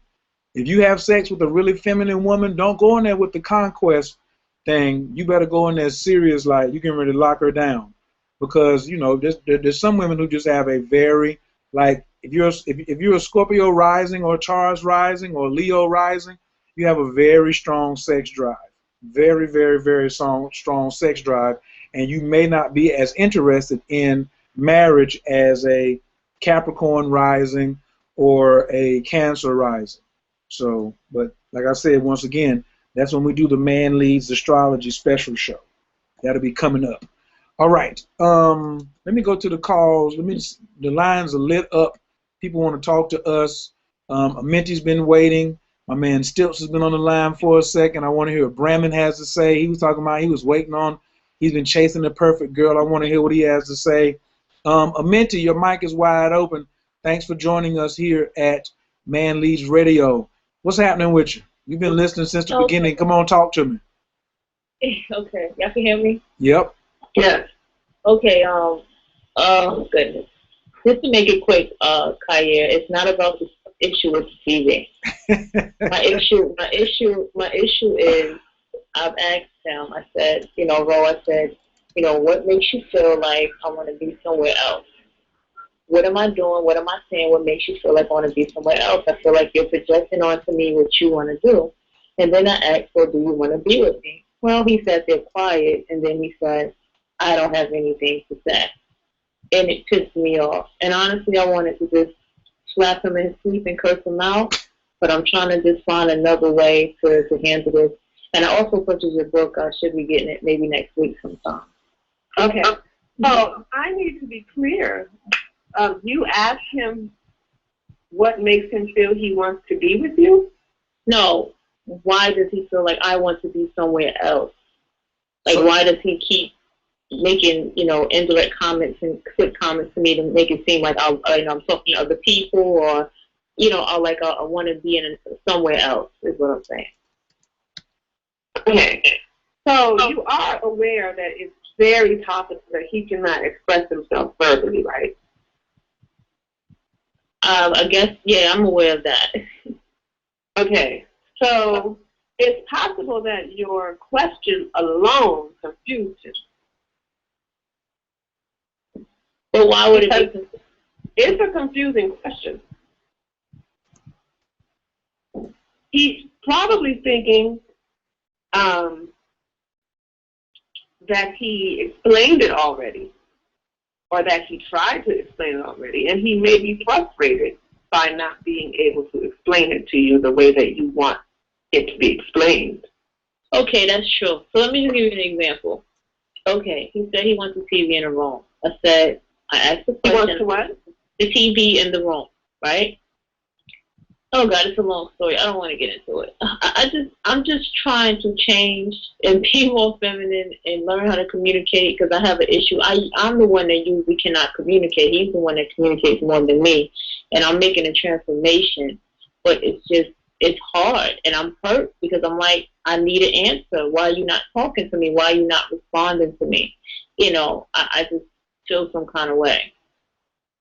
Okay. Well, I would suggest that you stop making attempts to have him talk to you right now using words. So what do I do? It's not necessary. women sometimes, well, we often become very frustrated and uncomfortable by silence. When we hear silence from a man, we think that something is wrong because he's not telling us his feelings. But men find peace from silence. And they communicate in more ways than just words. You need to, I would try communicating with him through touch and just giving words a rest. Even if it's, a few days, just touch and smile. I have women that I coach that have had very difficult, they just know it's the end. They just know it's the end and they want some quick advice. And the best advice that I have given is that they write a note to their man telling him that they're going to practice their femininity and they want to not talk for a few days. And that it doesn't mean anything, but the only thing that you can do with your mouth is to smile, laugh, sing, and be pleasant. You can take a rest from talking, and this will cause you to be able to learn other ways of communication. And these ways often are seen as masculine communication, which for most men, touch is the highest form of communication. Where is the best place to touch a man? Is it on his shoulder? Like where on his side? Like where's the best place to touch him to give him that anywhere? Huh. A mentee. Yeah. Find out where medical astrology. Find out where his moon is at. Find out where his Venus is at, and touch him in that area. If he has Venus in Taurus, touch him on his throat. Touch him on the back of his neck. If he has, he don't like. He's Venus in Pisces. He don't like his feet to be touched at all. But where is his moon at? His moon's not in Pisces, is it? No. So touch him on his. He has three feminine areas: Moon, Neptune, and Venus. Find the other two then, and keep trying. Right. And rhythm is very important.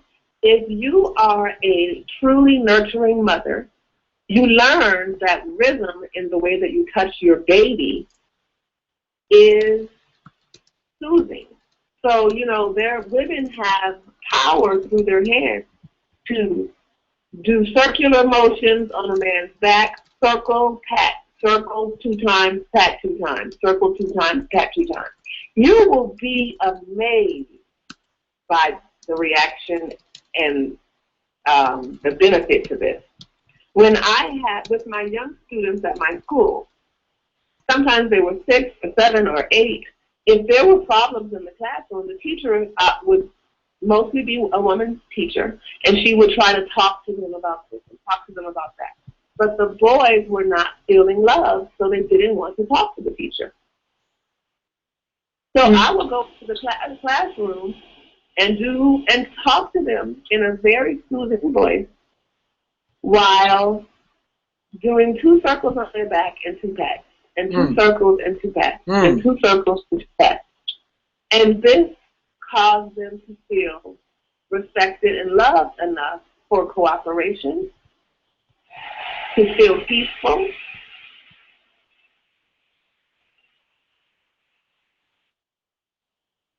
It caused them to want to talk. They wanted to talk about their feelings. These are children with serious problems in class. But boys and men cannot open up to somebody who they don't feel respects them and who they don't feel physically connected to. A quick question, Ro. What do you think about cooking and cleaning and doing the laundry and dishes and stuff? Do you feel that's for a woman or that can be traded between both? Women. Huh? Okay. That's definitely women, and I'm going to tell you why. not because of the traditional thinking that most women are worried about, not because men want to use women as slaves or maids, but because cooking and cleaning is nurturing. And the more that a woman cooks and cleans, the more feminine she becomes. That's true. That's very true. The more that and if she serves a man his food, it feeds into her femininity. It feeds him his respect, and it feeds her femininity. We look down on all of these things. We have been taught to think that we are being taken advantage of by doing certain things. But we need to remember that certain things are so old in practice that we can't just turn our noses up to them and think that they're wrong. There's a reason why women in history cook and clean. And it's natural for a woman to cook and clean. Yes, some men cook. Yes, men clean. But it's not feeding into their masculinity when they do it. It feeds a woman's femininity and creates more harmony in the home when she's the main person or the only person cooking and cleaning. There is nothing wrong with it. There is no shame associated with cooking, cleaning, or nurturing in any other way. See, this is what women do best. When I explain this to women, women kind of like say, okay, I can kind of see that. But I use folding towels as a good example. Ask a man to fold the towels, and it just is not going to be close to being done with care. It's not going to be beautiful. It's not going to be nice. It's not going to even fit in the cabinet right. Because that's not his strength. But when a woman folds towels, it looks good. And we all know this to be true. The woman's touch is there because that's our nature. I want to add to that piece as someone raised by my father as a latchkey kid who I had to fold towels. And when me not having a woman, even seeing a woman do that and keep house, now when I go to women's houses and they like really busy themselves cleaning, or they really have a clean and neat bathroom, or I have a friend and I said, can I come over and wash clothes? And I wash clothes and put them in the dryer. And then by the time I got to my clothes, she had folded them all for me. Now look, she didn't fold them like I folded them. She folded them just like Rose said. She folded them in such a neat way. My clothes had never been folded that way ever. And I'm really sweet on her. I'm a whole lot sweeter on her than I am any other woman because of little things like that, that little thing. And she did it without me prompting. I didn't ask. She just did it, you know? And I really think that and then even this past weekend, I was at my man's crib. He stays with his lady. We got home first. His woman came home later from work. And she immediately changed clothes and came in and started sweeping up. She swept for 10 minutes. And when she put everything in the dustpan, it was like a little bit of dust. I mean, I was like, what are you sweeping? There's nothing in here. And she was going around the whole house just cleaning the windows. And he was over on the computer, you know, doing his business, working on his website, making money. He's on the internet like me. And she was just cleaning all around him in the whole house. And I felt her energy. I felt good. I felt my testosterone levels going up, and she didn't want him to. She didn't want him to help either, because she was just like, "You can't do it like me. You're not gonna hit the spots like me. I'd rather do it myself and get it over with." And she was calling him all the little sweet names.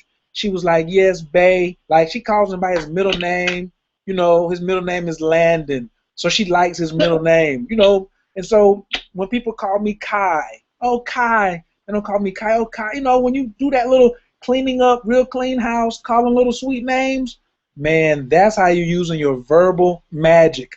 And talking is not communicating. Let me repeat that. Talking is not communicating. So if he talks more than you, it doesn't mean he communicates more than you. He talks more than you. So don't interpret talking as communicating. So that's just my last 2 cents on that right there. Mm-hmm. Yeah, when I was younger, I would go to a party. If there were like maybe, I lived in New York for a while, and maybe we would have like a dinner party or something, and maybe 10 people would show up, right? I would show up to these parties, and everybody would be talking. But if there was a spill, or if I saw a spot somewhere, I would unapologetically, on purpose, clean up that floor, clean up the wall, clean up any spot that I saw. And this created a situation where none of the men at that party were interested in any of the other women at the party.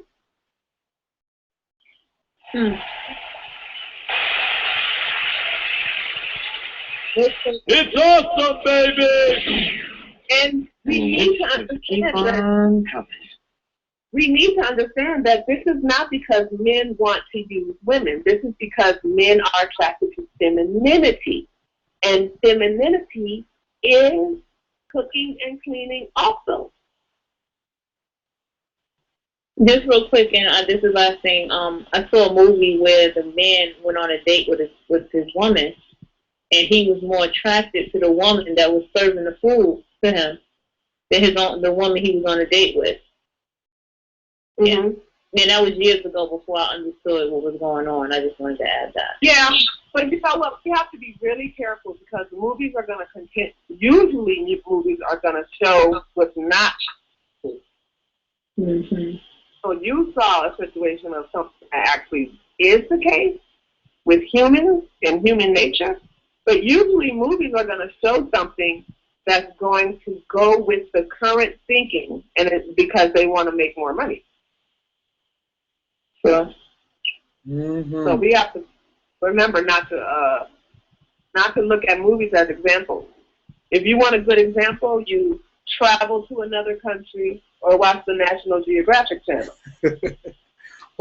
or write a good movie and then call me because I got somebody looking to finance some good plots. And we're looking for some good movies that have some good plots. So don't think, I mean, yes, Hollywood definitely is looking for movies that emasculate men, make us seem expendable, and all types of crap like that. But I'm on a mission to get some films produced that have some good content that is riveting, family-based, and tells another story, and people want to see that. So, I mean, your name says Amenti the writer, so as a matter of fact, we need to chop it up tomorrow about some things anyway. I got some things that you may be interested in. So buzz me up tomorrow, like after 12 o'clock, and let's chop it up about some scripts, all right?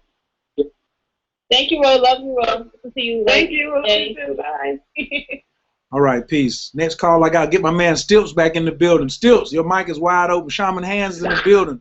What's up with you, Lord? I know you've been in here listening. Talk to me. Hey, can you hear me? Oh, yeah. Yeah, the show is live, man. I'm over here speechless. I'm just enjoying listening. Everything is juicy and delicious. I'm loving it. So I mean, did we add any champagne to your campaign in what the perfect woman is and how to find her? Oh, man, yes. Yes, indeed, and thank you so much. Like, I'm definitely going to be going back and listening to this show over and over again. I already see that. Yeah. As somebody getting ready to come into their Saturn return, you got your Saturn return coming up, right? Oh, no, I just went through mine like a couple years ago. Oh, okay. Well, then, hey, yeah. You over here. But I have been attracting a lot of people that's headed into there, so that's been interesting that you brought that up. Well, now you got something that you can share with them. Tell them to tune in to Man Leads Radio, and then also, you know, you got some qualities what they can look for in looking for the perfect woman. For sure. All right, Lord, I appreciate it. Yeah, Thank you. appreciate y'all, yeah. All right, peace. Absolutely. All right, let me get back to Brandon. Brandon, you said you've been chasing the perfect woman. You've been listening to me and Ro chop it up here. Come on, give me some feedback on your thoughts about what you've heard tonight thus far. Yes, sir. Yes, sir. And I want to tell you that earlier. I wanted to tell you that I was the first time listener and first time caller. And so, listen to everything. I've learned a lot.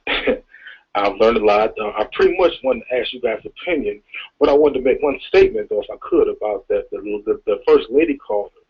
I don't know what man don't want to be touched. I'm an Aquarius. I don't know what man don't want to be touched. There's something going on with that. But anyway, I just want to weigh in on that. Right. But I pretty much just wanted to ask you guys, and I appreciate you guys' commentary and everything, and I just want to ask you guys' opinion on something. And I'm going to make a long, short, and so you understand what I'm saying. We lived in the same city. I had been chasing this lady through her different relationships, and so she moved. She got out of her relationship. She moved to another city, and so we decided, we kind of reconnected, and then I decided to send her and I we can talk again. We'll fly somewhere else and talk and meet. At the end of that vacation that we had, came back that she's like, okay, no, I can't do it. I'm not feeling this. So I said, okay. I still kind of begged, but okay. She said no. So anyway, come back. She decided that she wants to do this. Now, at that time, I had moved on to another city. And so now I'm asking her, okay, if you want to do this, come be with me. Come be with me. Come here, and you can still stay on your journey. I'm gonna not hold you back from your journey. We're gonna still, and I still think this is the perfect one. I still do. But now she's saying if she comes here, she has a lot to lose.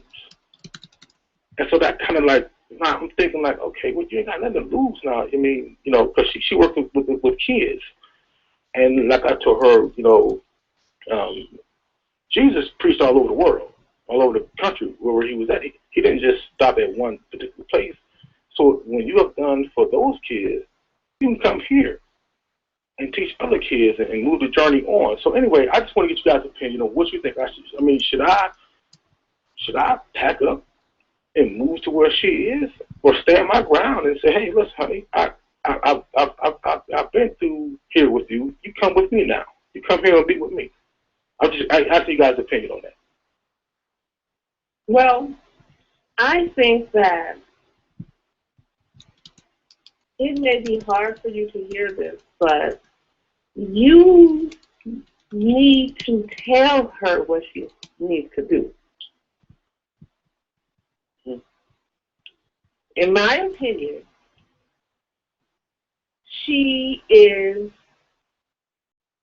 calling too many shots to feel that she needs to take your direction and leadership into account right now.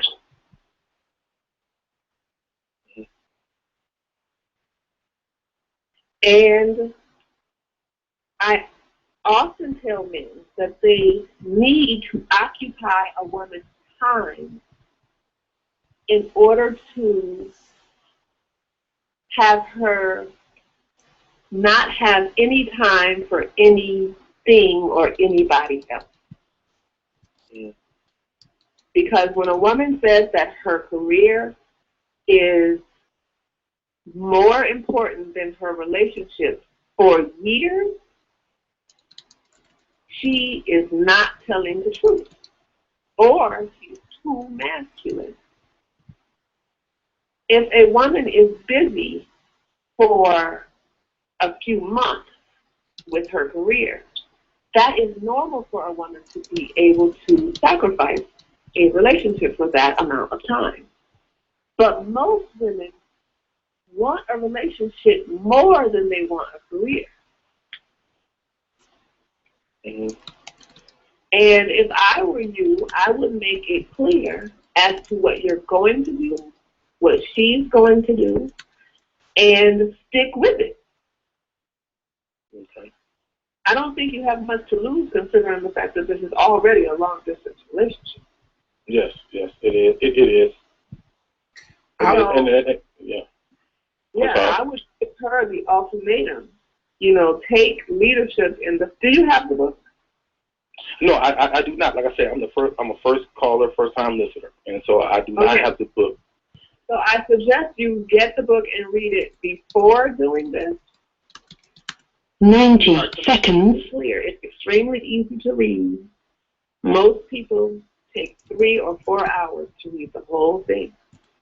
Mm-hmm. But it will cause you to be able to be very clear about what I'm trying to say to you. Hold on 1 second, Ro. We got 60 seconds before we go to the after party. Please call in if you're listening through the computer, or you will be cut off.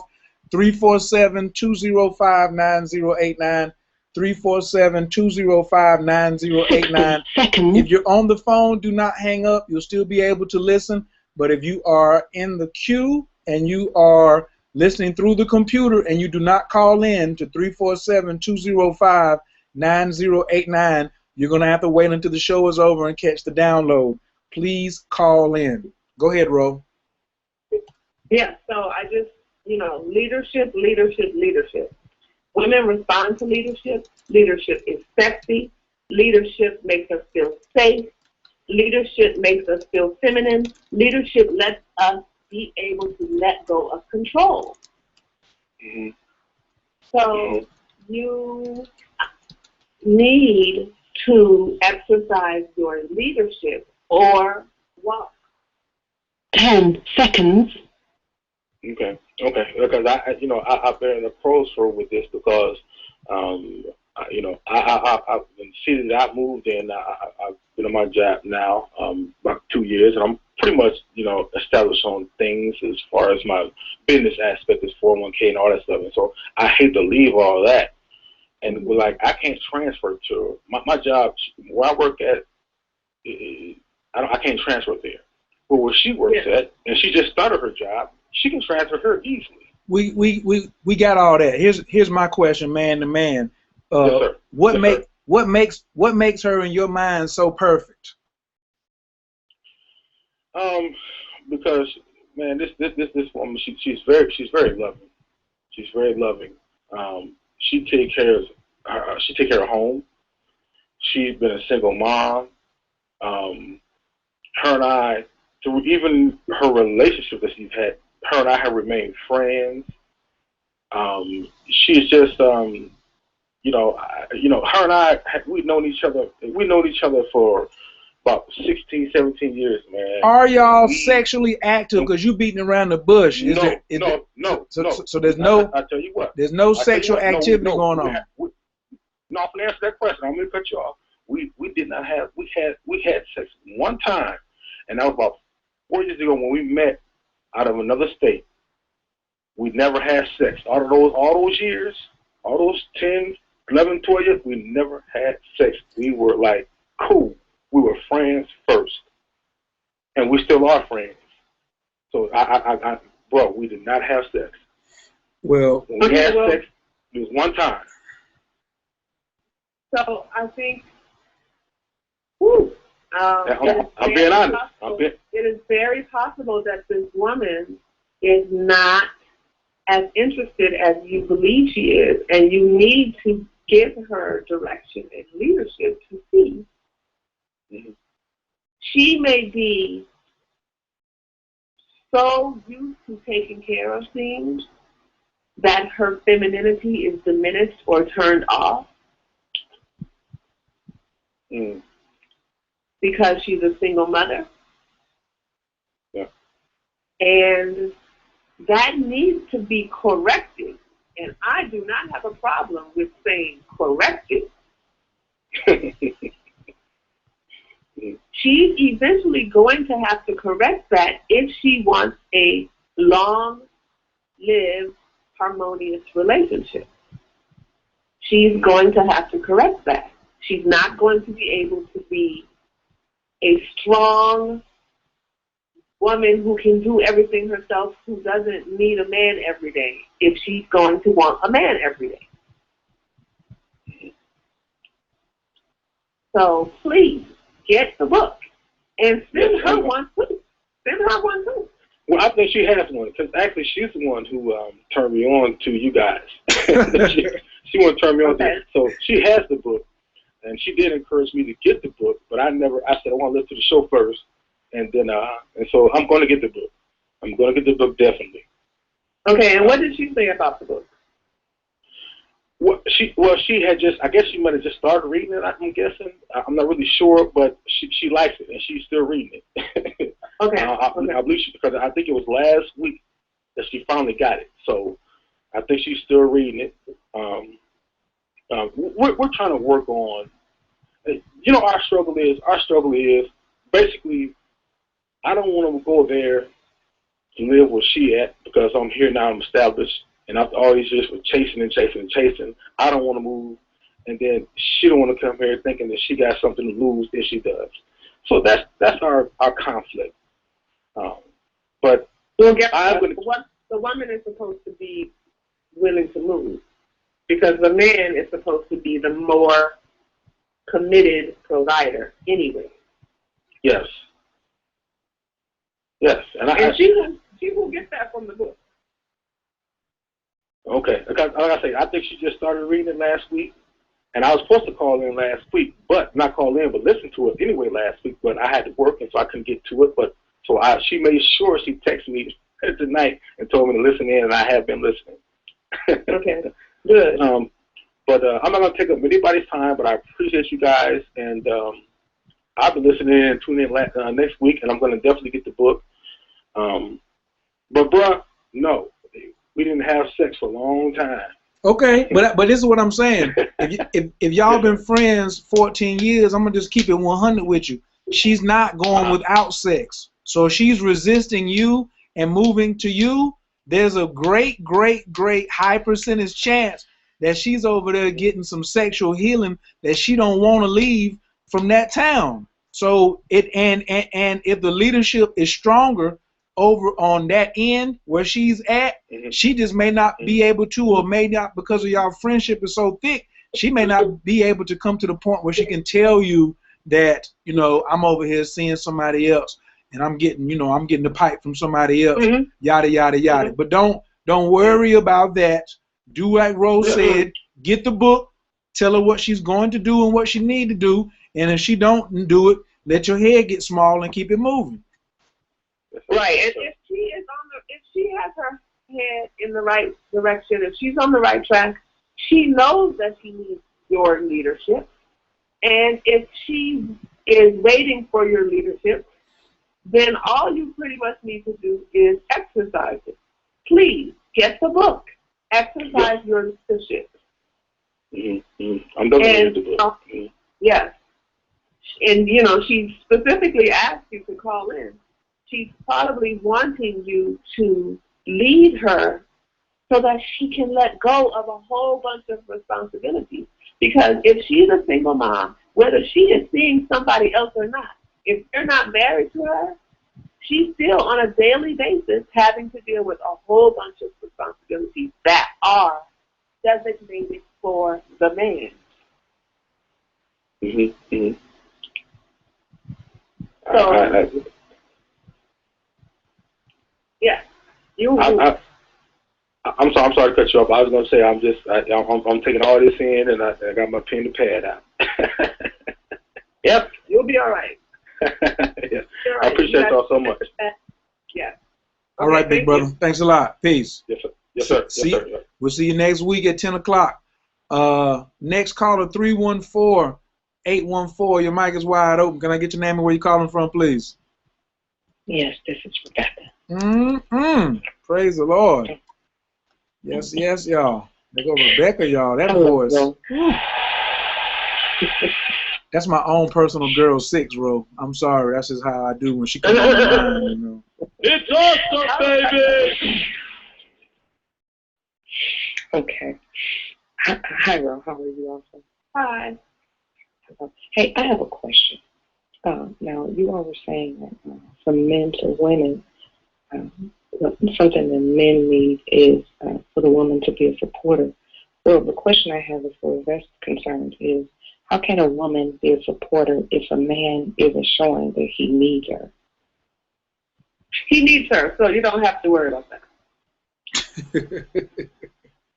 But then He doesn't have to show it. Most men are not going to show it. But all masculine men need femininity. So, and they need it to succeed, to thrive, to feel their best. They need it. It doesn't matter what you think. They all need it. so if a woman feels that way, it's her, not him. It's internal versus being external, correct? Yes, so please make sure that you are really clear that he needs femininity. He needs it from somebody. Okay. Right. And for her to think that he has to show me that he needs me is poor westernized programming. He doesn't have to show you that. That's for you to say you don't show me that you need me is emasculating to him. The man doesn't. He does. He does. Just like Rose says, he needs your femininity just like oxygen. And a healthy man is not going to turn down your feminine energy. Look how every time you call on the phone and I'm listening to your voice, how I'm like, yes. I'm just accepting of that feminine energy. So, and I didn't tell you I needed you to call. I needed you to hear that voice. That was my instincts before I even thought. You see what I'm saying? So don't go into the instincts more instead of trying to figure the man out. That's one problem I think that a lot of women in the West have. You not in the body and you not in the instincts. You're trying to have what I call a mental relationship. And then you end up with a bunch of mental masturbation and you're very unsatisfied. So stop trying to figure out what he's thinking and just go with the science. Like, do you ever get in the shower and wonder why the water is so wet? Do you ever wonder why soap suds up like it does? No. You just use the soap and use the water. You know what I'm saying? So the man is the same thing. And we're not that complicated. From the things like, listen how Ro talks. You see how she's casually kicked back? She probably doesn't even have her shoes on right now. Do you have your shoes on, Ro? No. She doesn't even have her shoes on. You know what I'm saying? She's not like dressed to go to work. She's chilling. So, and that attitude, that relaxation is the key, is what is going to get you what you want. So relax, and quit trying to go into figuring out what the man's going to do. If you do what scientifically is going on, it's going to work.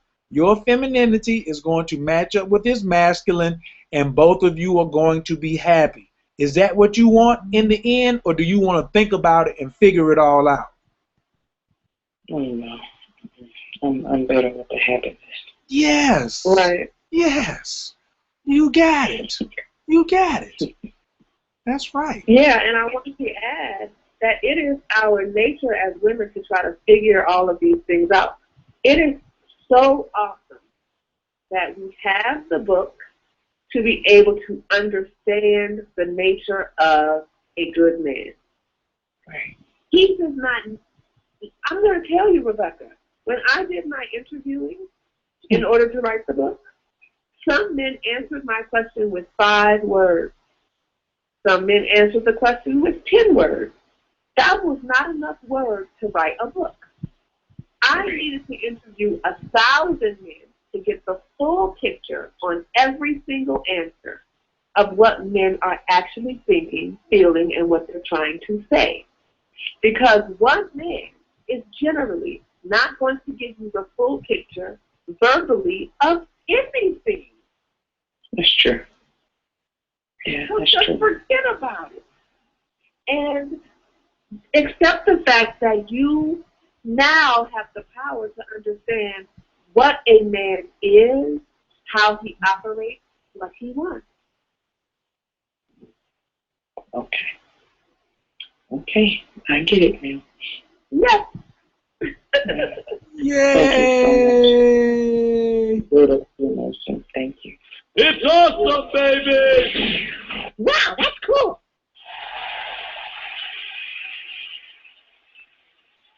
Well, Rebecca gonna have them men going crazy over there in St. Louis. All these skills she picking up each and every week. It's getting ready to be a wrap. They ain't gonna be able to resist, boy. They'll be over there fighting outside her door like they marching outside of Ferguson. Next caller from the 678-365. Your microphone is wide open. Thanks for calling Man Leads Radio. Can I get your name and where you're calling from, please?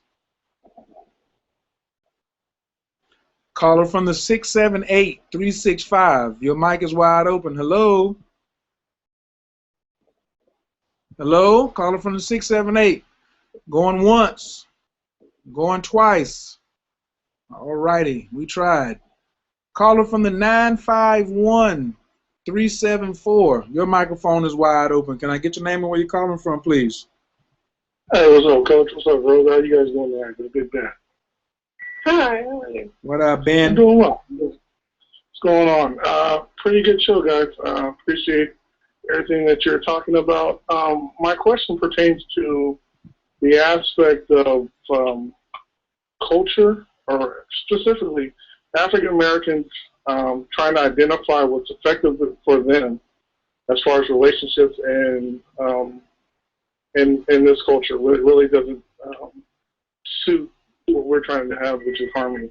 And before you answer that, I was wondering, have you seen the Hidden Color documentaries? No, I have not. Okay. And there's also another one I would like to suggest, if I may, because I think a lot of this has to do with systematic conditioning, and it goes way back, and it's part of black culture, and we don't even know it. There's another documentary called Goodbye Uncle Tom's Cabin. If anybody wants to see that, just check it out. It's on YouTube.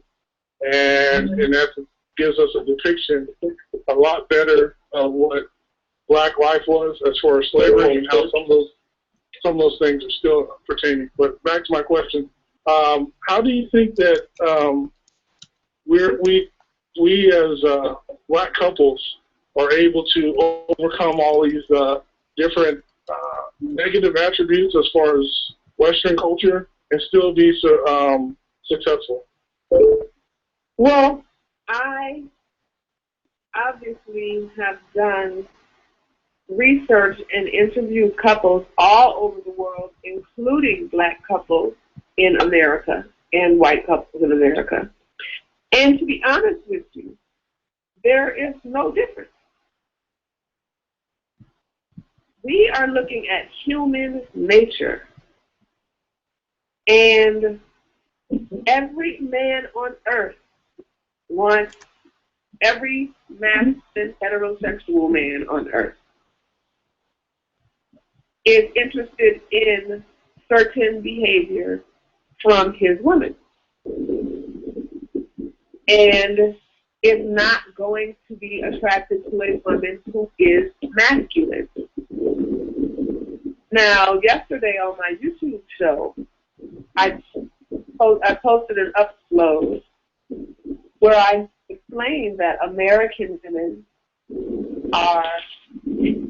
have lost their masculinity. And so women believe it, inbox me on Facebook, other places, they believe I'm talking about black women.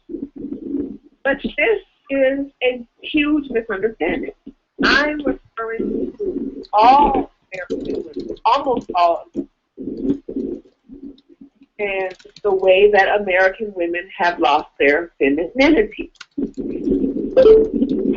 So there are very few cultural differences that are going to make a huge difference when it comes to harmony between a man and a woman inside of their home, away from everybody else. What I do suggest is to turn off the TV when the images are portraying that we can't get it together and don't have it together.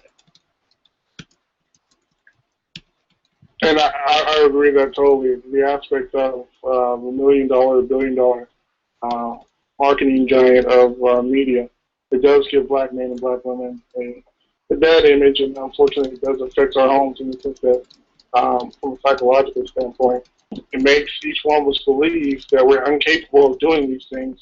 And if we don't have the opportunity or practice, then how can we, in essence, have strong families if we're fighting amongst each other? And the thing is, I like to make this perfectly clear. When I pose this question, it's not like I'm in agreement that black women or black men are incapable of doing this, but I may be able to say an observation that is a perception that sometimes seeps into our psyche. So, like, once again, I always applaud you guys on the lessons that you teach. The quote I got from you this week is, the information determines choices. And I think we want to sit back and meditate on that one a little bit. I think it's a really good one, because the more information we have, the better choices we can do, and the better outcomes and futures we can have for ourselves and our lineage. So, thank you guys very much. Thank you too. Thank you so much. See you later, Coach. All right, Big Ben. Hey, Ben. Yes, sir. 2 weeks from now, baby, we doing the show. We're shooting live. We're shooting live from LA. Yeah. Yeah. I'm there. Yeah. I need that. I'm there. I need that venue. So let's get it popping. I'm gonna holler at you tomorrow. You know what I'm saying? Okay. But 2 weeks. Sounds good. 2 weeks we be broadcasting live from LA, baby. Hey, Coach, you bringing Ro? Oh, Ro scared to come to LA. She like Atlanta too much. She's scared to come. She's scared to come to LA. I'm gonna come scout it out like a real man. I'm gonna let Ro stay in the house first, and I'm gonna come scout it out to see how safe it is, to see what's going on first. All right, Coach. You hold at me. We'll make something happen. All right, then. All right, now. All right, peace. Okay. Thank you. Bye-bye.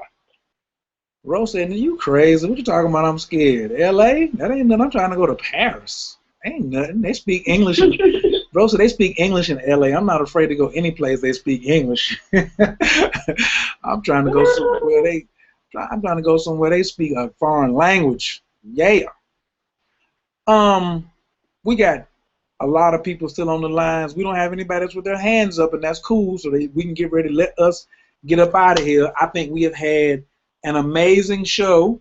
I think we have presented a ton of evidence that there is a perfect woman, how you get the perfect woman, what to look for. But first, you need to be a healthy man yourself. So from the man's perspective, don't go out there looking for something and you're not it. Don't go out there demanding something and you're not it.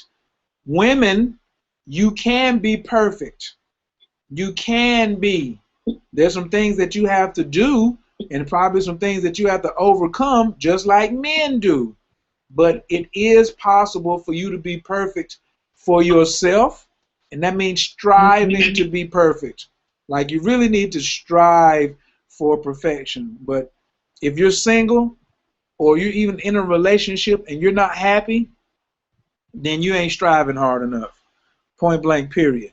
We're trying to promote healthy, nurturing, wholesome, futuristic, lineage-based relationships. Did I get that pretty good, Ro? Did I nail that? Yep, that's right. Right. And trying to keep Ro in America so she don't have to leave the country because she's getting so tired of y'all doing it wrong. Yes. And we do mean doing it wrong. So if anybody else has a comment, question, or feedback before we leave, all you gotta do is press 1 to call in, where you're already on the line.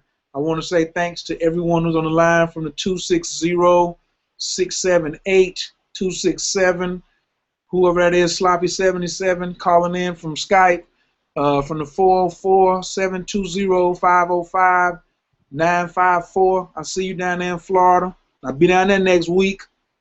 Yeah, if you're in the LA area in 2 weeks, holler at your boy. You know, hit me on Facebook on the inbox. I'm trying to get up and do a couple of things when I come out to the West Coast. Next week I'm going to be down in Florida. Not next Wednesday, but like the next weekend, like after Labor Day. So if you're in the Boynton Beach, Fort Lauderdale, Miami area, Coach is going to be in your area. I'm getting around. Some things got to be traveled and take care of firsthand. Let's put something together and really make something happen and do something dynamic. You can get in contact with me at CoachKhayr.com. You can go find out information about my astrological services, Coach K Radio, all of that good stuff. Big shouts out to everybody who's doing Moon Magic this month as well. Moonmagic28.info. I'm really enjoying the femininity piece is really coming out in a lot of my clients this week, Ro. I mean, this new moon in Virgo, I had a lot of phone calls. Yeah. I had a lot of phone calls from some ladies who wanted to push the panic button. And it was basically they just had to understand, I had one sister who was like, he just won't call me back. What do I need? But as she was talking herself through it, she realized that she had a lot of masculine traits that were very unattractive, and it was time for her to clear those masculine traits so she could pull in some more nurturing traits and get the kind of man that she really needed. And she was really missing a very unhealthy man, because as she was describing him, he was very unhealthy, and I was just like, why are you missing an unhealthy man like that? So we've had some big breakthroughs this month with a lot of people doing Moon Magic 28 on a lot of different spectrums and levels.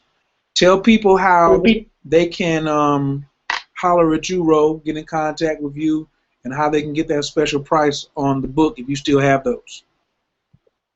The book is going quickly, and I'm actually giving the book for $8.99 to each one of my Facebook friends. So you have to be friends with me on Facebook to get the $8.99 price. And I think the shipping is like $2 or something like that. But on Amazon, the book is going for $16 and some change. You can reach me on Facebook. You can go to manleads.com and reach me there. You can reach all of my links to YouTube and Twitter and Instagram by just going to manleads.com. Yeah, because she got all the buttons fixed. You can just go to the site and click on the button. Take you right there. Subscribe to her YouTube channel, too. Subscribe to Coach Khayr's YouTube channel, too. Coach K Radio, baby. Take you right to my YouTube channel. All of these shows are broadcast live on YouTube, live and direct. Big shouts out to the viewers who are like giving me mad love on YouTube. I appreciate it. All of you who are staying up late, I'm going to holler at you. Yeah, that's pretty much it. Of course, you know, we still got the astrology readings for anyone who needs one coming up. I know a lot of things. Y'all looking for some directions. Come on over to Coach, and we'll take care of that. CoachKAstrology.info. That's about it. Next week, if y'all got any suggestions or anything that you all want to talk about, please give me a buzz. Let me see, because somebody might have had one more thing. I want to check in the events page to make sure, see if anybody else had any more comments over there.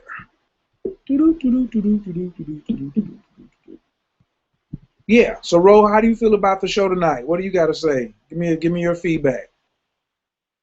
I think that whomever was listening has gained a wealth of information. And I hope that people do not take the fact that we have said it with such gentle grace and take that as, you know, maybe we haven't given them extreme wisdom here. But the amount of wisdom that was given tonight needs to be taken as a serious gift. And I hope that everyone who was listening has received it that way. Gia. Thanks, Jason Zimmerman Bay, for coming through to check them out. I know everybody loves to get, you know, everybody wants to be recognized. So I'm going to just shout out everybody from the Facebook. He shouts out to somebody named Ro Cutno for coming through to the show. Leslie Love, Kyoka Kite, Mia Miyata, Stilts Goldman, Noni up in California, Rebecca, Tryla, Valora, Omifunke, Khadijah Ali, Creole Moon, Kimberly, Noriko, Paulette, Dwayne Moolah, Angela, Youngblood, Stacy, Jason Zimmerman, Monique Booker, David Hicks, Manifest Raw up in D.C., Stephon Gardner, Celestine Divine, Brother Jamal, Ty Young, and Princess Logan. Definitely appreciate all of you all for coming through and checking us out through the Facebook link. Yeah. So look, yeah. That's about it, folks. Like I said, that's all, folks. We're going to see y'all next week, and we'll holler. Peace. Bye.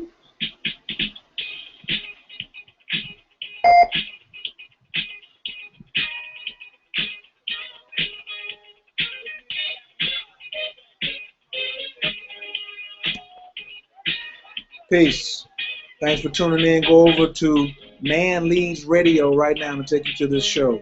Or just go to Blog Talk Radio, type in Khayr Man Leads Radio, and you'll see the link. Peace. See y'all next week at 10 o'clock. Bam.